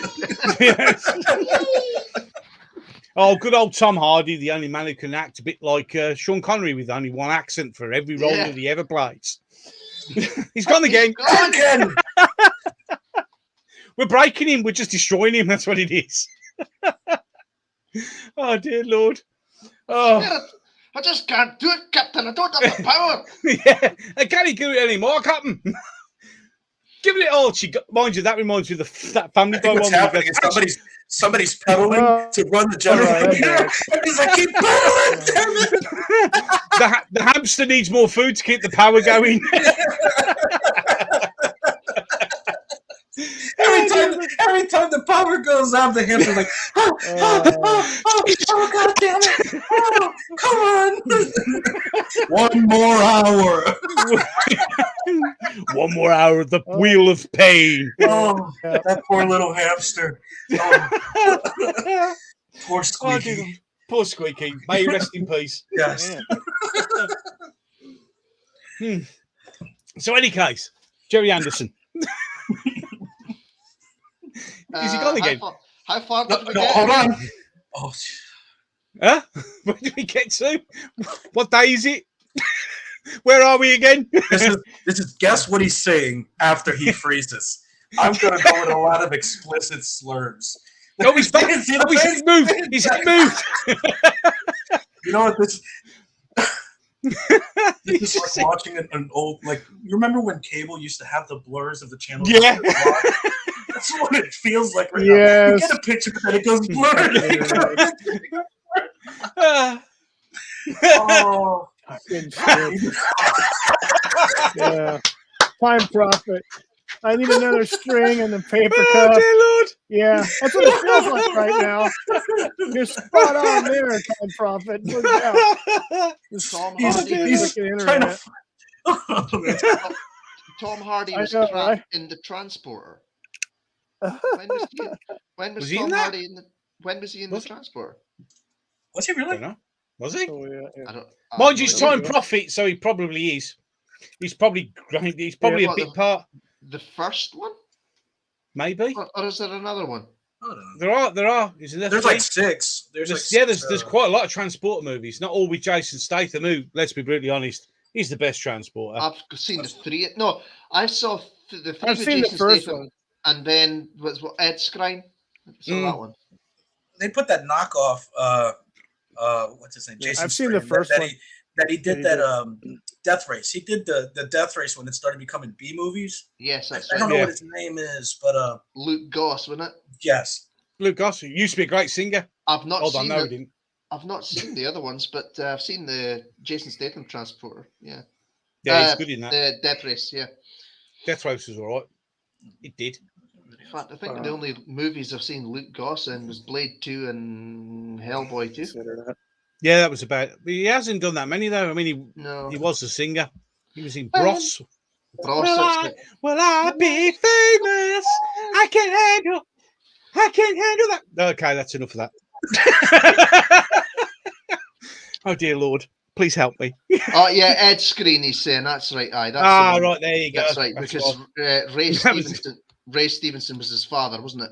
Yeah, that was right. Yeah. Oh, yes. There you go. So I managed to see that film somehow. That's what it was. Death Race. Yeah, Death Race 2 is when they changed the character from Jason Statham to Luke Goss. Yeah. Luke Goss was he was in Death Race. We see Death Race Inferno, Death Race 2, Death Race 4. He did 4 of these garbage. Yeah, I've not seen those. I've not seen those. Just the internet connection is being stupid. Okay. Man, you guys got to upgrade to the higher plan. Yeah, I know, right? I don't know what it is. It's weird. It's one of those things, mate. It happens. It happens to all of us. It's the weekend, but I don't understand what's going on because I do pay a shitload of money for this stupid service. Let's just say nice things. Nice things. Yes. Goose fraba. Yes, let's just enter the zone of peace. Yes. Wonderful. There's nothing wrong with modern day entertainments. No, our politicians, we love them. Oh, they're wonderful pillars of. It's working now. Yeah. So it's just good things. It's the bad things he doesn't like. Yeah. He's got a snowflake internet connection. So Cam in the chat says he's been listening to us while doing chores because you guys have me laughing my ass off. Brought back some memories because Cam's a vet. Well, there you go. There, so, yeah, and so he's had his share of breaking things and killing people. So yeah, well, it's Funny enough, though, when you come out into civilian life, blowing stuff up and killing people doesn't do very well on your CV. Odd that, yeah, really odd. I also hear in civilian life it's sort of illegal. Apparently so. Yeah. Well, I mean, there are ways around it. Yeah. Oh, so really? That's another stream. That's a complete other stream. We'll talk here. That's a completely different stream. Anyway. Death Race 2000 with Stallone. Yeah, I've seen that once. There's the Time Prophet in the chat is really going here. Oh dear Lord. Really? That's bad. Time Prophet can't be a vet. He hates animals. Oh dear me. Oh dear. Yeah. Which one? Cam. It's called having fun, Rookie. Yeah, it is. It's having a whale of a time and realizing that at that current moment in time, it's all perfectly legal. Oh, hold on. Exactly. Yeah. Hold on. Except of course, when you're in the British Army, and then you have to worry because 30 years later they might take you to court, like they did with those of us who served in Northern Ireland for tragedies against people. Because they like to try and prosecute us ex-soldiers for things that weren't too acceptable now. Not relying out. I didn't tell Grandpa to pick up that RPG. It wasn't my fault. Grandpa picked it up. It took you 20 minutes, and I waited there and watched you pick it up for 20 minutes. But I didn't tell you to pick it up. No, and I definitely didn't give you any instruction on how to aim and pull the trigger at any time. Yeah. Yep. Uh-oh. I'm hearing somebody's little one. Oh no, he's fine. We just put the pillow over and that's it. He quiets down. You'll be all right. Here we go. Quiet down. Here's one for Gobby guy from for Prophet God's of Time. sake.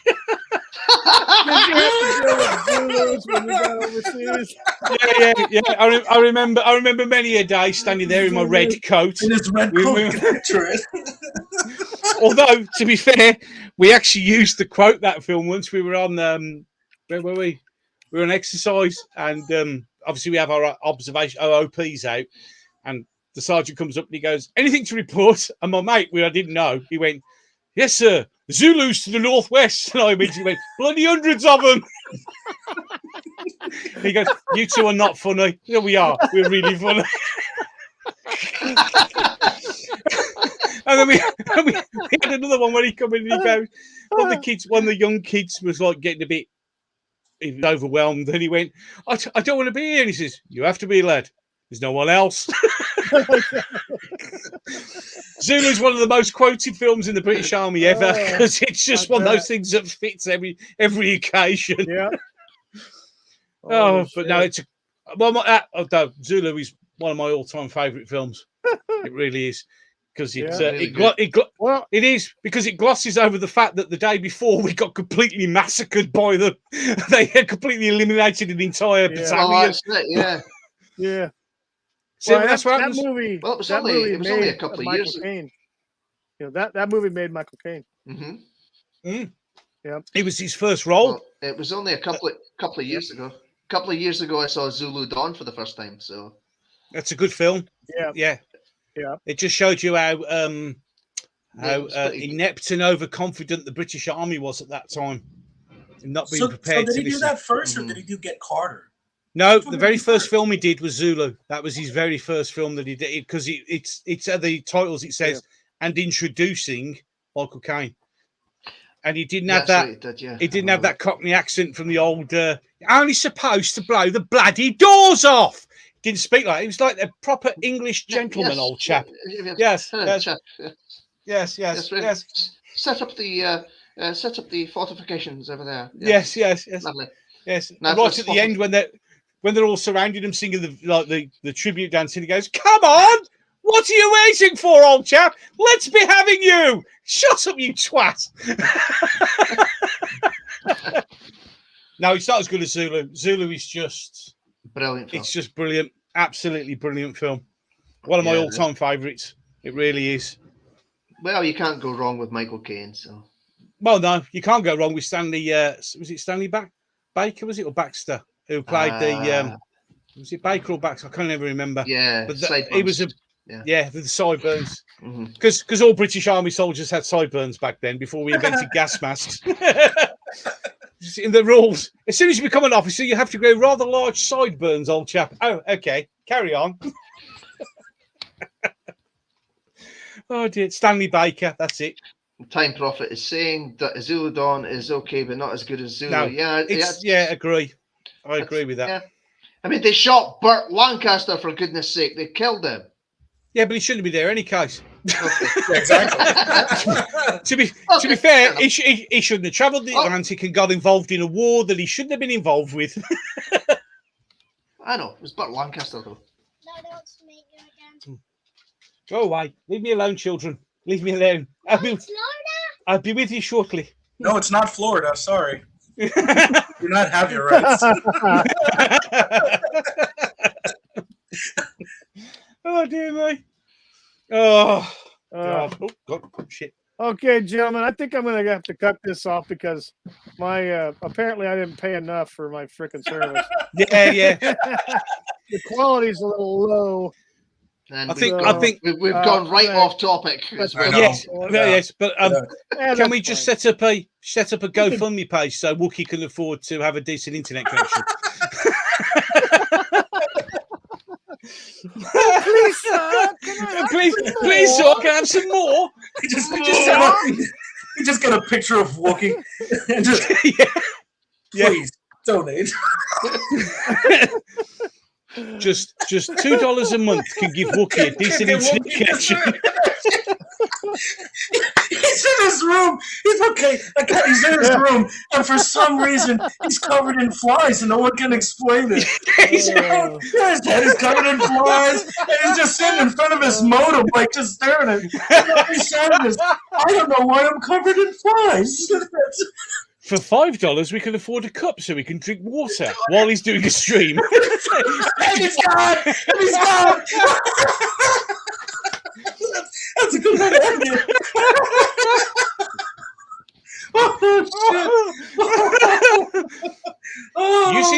Do you see this picture? How bad and sad it is. For just $2 a month, we can make this connection for great again.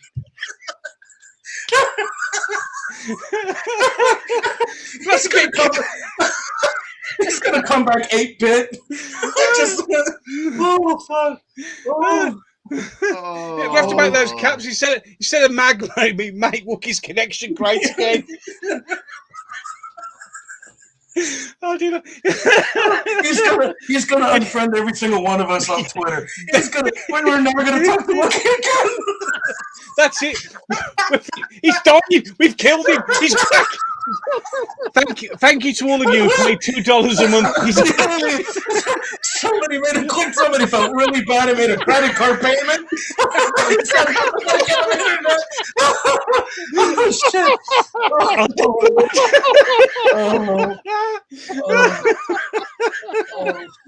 Oh God!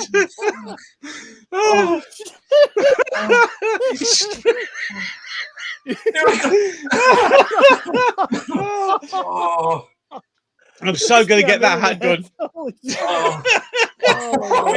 Brightway baseball, can we make Wookie's connection great again? Oh God! Merchandise. There's a whole slew of merchandise. We can have t-shirts, mugs, bottles, caps. He's holding the radio like in a Breakfast Club. Is just make it great again? Oh dear Lord!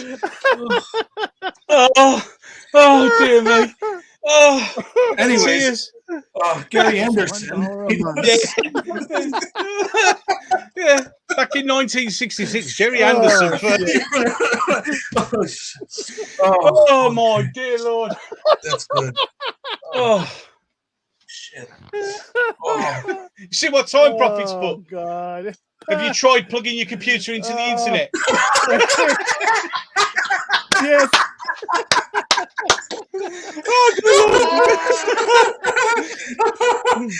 How did Wookie become the target?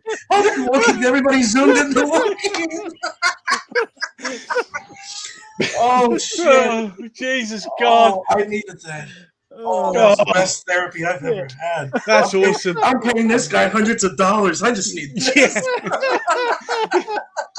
Yeah, let's all just bin our therapists and let's just come on Wookie's stream every week. We'll be fine.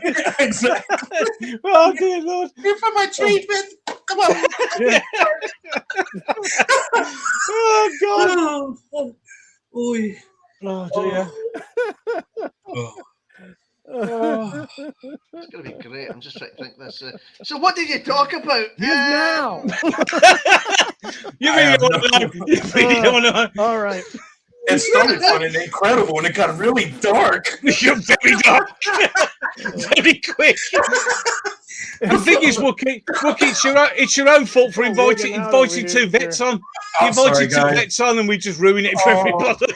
It's all my fault. I'll take the blame on that. I'll take it, Gobby. Blame it on the new guy. Yeah, blame it on the new guy. Yeah, exactly. I'll take the blame. It's all his fault. It's all his fault. Can't blame me. Nothing to do with me. All his fault. What's just doing? Stream.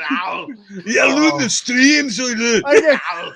I'm in a Hey, Willie, chopper. you broke the stream. Oh, shit, right? I'm in a technologically advanced society and I got shit internet. The funny thing is, if you were in the Ukraine and you were under attack, your internet connection would be absolutely perfect. Crystal clear. I know, right? Well, the people in Ukraine have better internet than Wookiee. Think about that. They're in the middle of a battlefield. Dear Congress, can you send some funds towards Wookiee because clearly he's not got a good internet connection and the Ukraine's sorted. Or you need to contact Elon Musk and have one of those Starlink satellites put over your house. Yeah. Oh, Fucking just might. I mean, because Elon's got loads of money now. Now he's pulled out of buying Twitter. Yeah. So give him a Oh, that was awesome. Twitter's going to implode. I think they are. Yeah. They're going to friggin' implode. Oh yeah, because he'll take them to court. He's going to take them to court. Yeah. He's going to take them to court, and he's going to sue them, and they're going to disintegrate. They really are. Everything's frozen again. Mind you, I'm glad I've come on here for 2 hours because I haven't been on Twitter for 2 hours, and there's a lot of information that I need to be reading through. I guess I'm not going to be popular again. Who me? I was never popular, so I'm not worried about it one fucking bit. No. I post what I post, and half the time it's just crazy. Yeah. That's about it. You'll never believe this, but my whole intention of going on Twitter is not to be popular. It's just to share my opinion. You're right there. Yeah. It does work better in the kitchen. What is that? Are you sharing an opinion? You know that's wrong speak. The only opinion that matters is the one that you're told. Exactly. Who's you told? Yes. It's my truth. Okay, I'm sorry. Yeah, I mean, I only did that. Apparently, that's enough to be the education secretary, and the way the government's going in the UK, I could probably get the job. I'm a fat bee, so I could probably join the army. Well, you can now. You can now. All that matters is you can walk. Well, no, actually, it's gone again.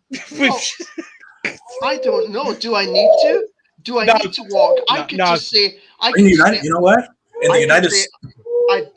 I can't walk, but I identify as somebody who can. Yeah, that's the way it goes. And you know what?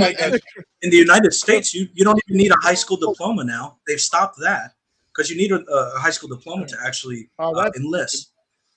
And they've dropped that standard for the last couple of months because they can't fit the quota. My son wanted to enter, and I said, "You're not entering this nonsense." That's the one thing. That's the one thing I've told my kids.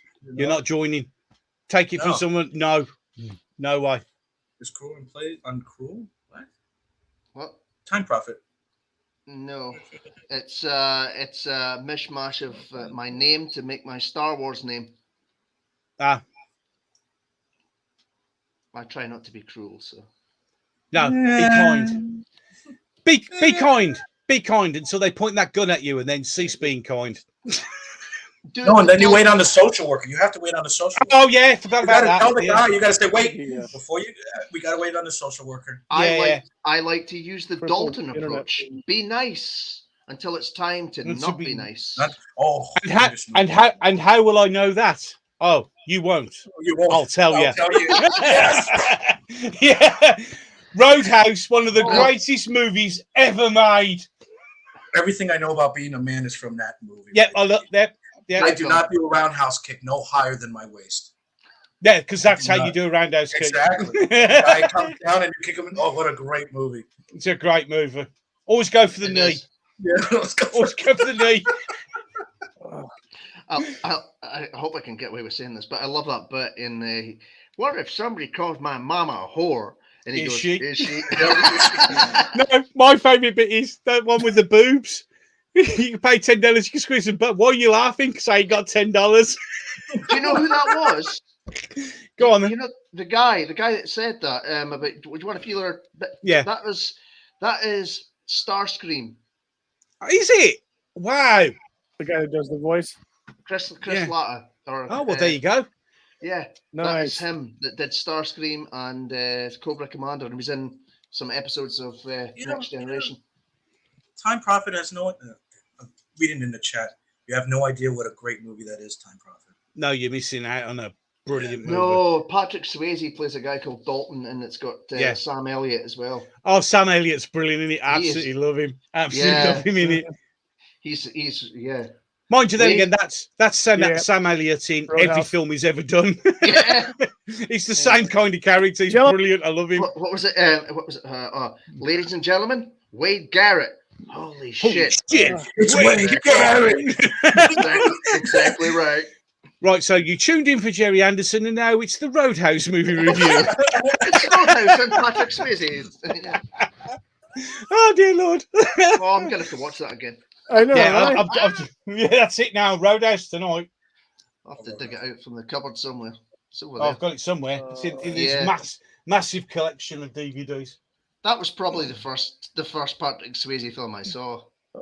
And unfortunately, I'm married, so it was Dirty Dancing because that's her favourite film. I think Never the seen first it. one was Youngbloods. You guys remember Youngbloods? The hockey movie? Oh yeah. No. Oh yeah, I do. That he was Robert what's his name? Robert Lowe. Rob Lowe. Yeah, is Rob in that movie. Lowe, yeah. As his younger brother, and something. Yeah, what a great movie. Oh, I'll tell you the other great movie was Patrick Swayze in Red Dawn. yes. Red Seen Dawn. that once. It was not bad. Yeah. It's a great film. It's especially if you're a gun guy. It's a great Yeah. film. It really is a good film. And next of kin was good. Next of Kin is a great movie. Oh, I really like Next of Kin. Ladies and gentlemen, welcome to the Patrick Swayze Appreciation Society. I'm so glad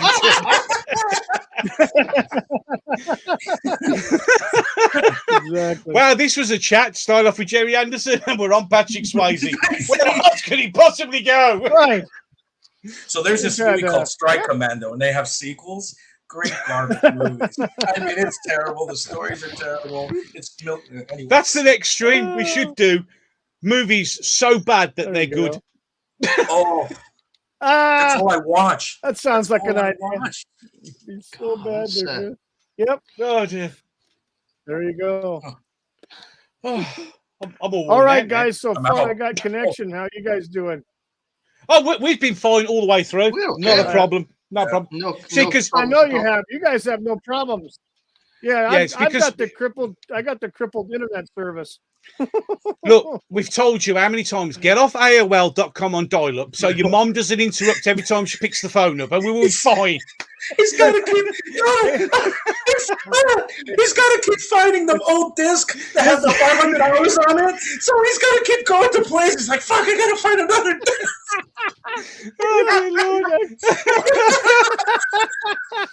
Oh God.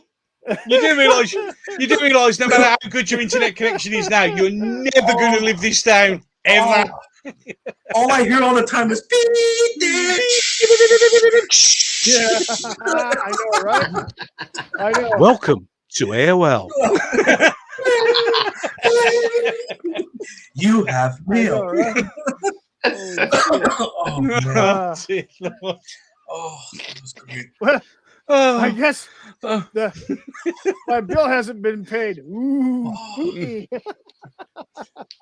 Don't worry, the way the electric bills are going here in the UK, I won't be afford to be able to run the power for Anyways, much yeah. longer.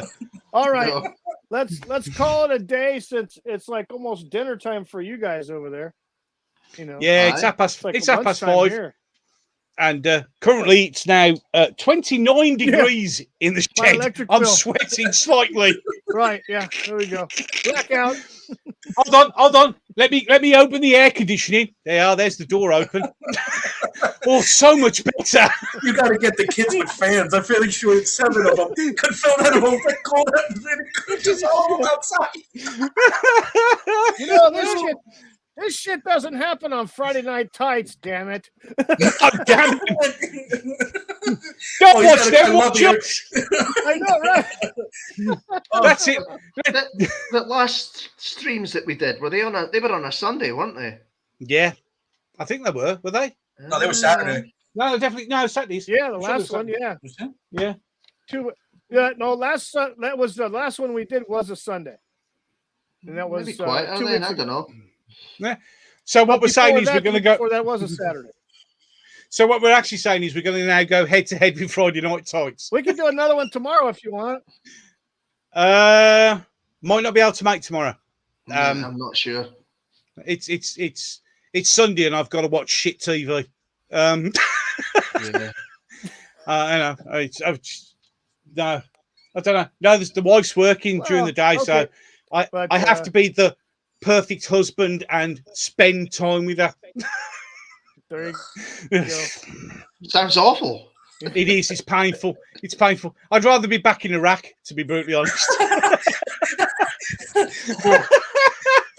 At least that was fun for moments of time. It's like I know we've been talking about movies, but in Hot Shots 2, he's getting tortured, and he says, "You are no stranger to pain." He says, "I've been married." They're like, "Oh, twice." Twice. Oh. The thing is, I have actually been married twice. Yeah, so have I. I've been through that torture. Oh my goodness! I only suffer a little bit. Just a little bit. Oh no! Don't get me wrong. She's wonderful. I mean, we've been married now 13 years, and I've given her 2 years of my best time ever. I'm just waiting for a I'm waiting. I'm looking at the screen, waiting for the Morse code in his eyes to tell me I need help. I need help. I've been here 13 years. She's doing great. I am more in love than I've ever been.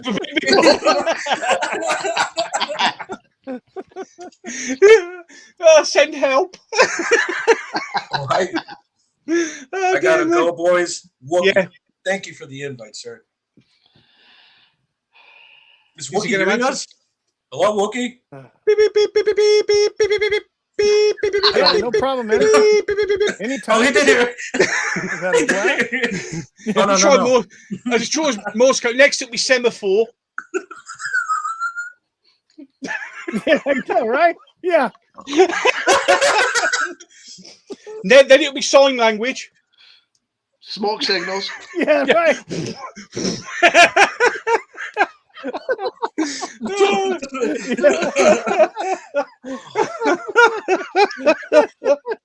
Oh my God, gentlemen, it's been an honor. It has been an honor, sir. It's been an absolute honor. Right, it's been a blast. It has. Brilliant. Really enjoyed it. Yep. All right, guys. We had a great time. We'll do this again on a Saturday sometime with better internet. Well, no, you need better internet. We're fine. Yes, I know. You guys are fine. I got screwed.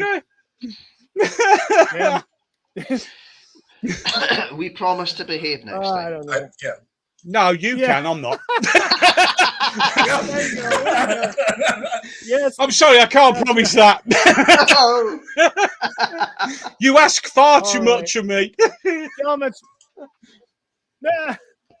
it's been a great pleasure to have all you guys on today. I really appreciate it. And been a blast. Hope to see you guys again real soon.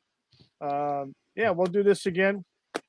And yes, So absolutely. I'm saluting incorrectly. Yeah, there you go. Proper salute. Because we're not losers. Yes. All right. Lazy ass. Longest way up, shortest way down, sir. Gentlemen, I'm going to end the broadcast. So everybody have a great Bye, guys. It's lunchtime and dinner time. And Time Profit, thanks for being in the chat. Cam and LDG, John Coogan.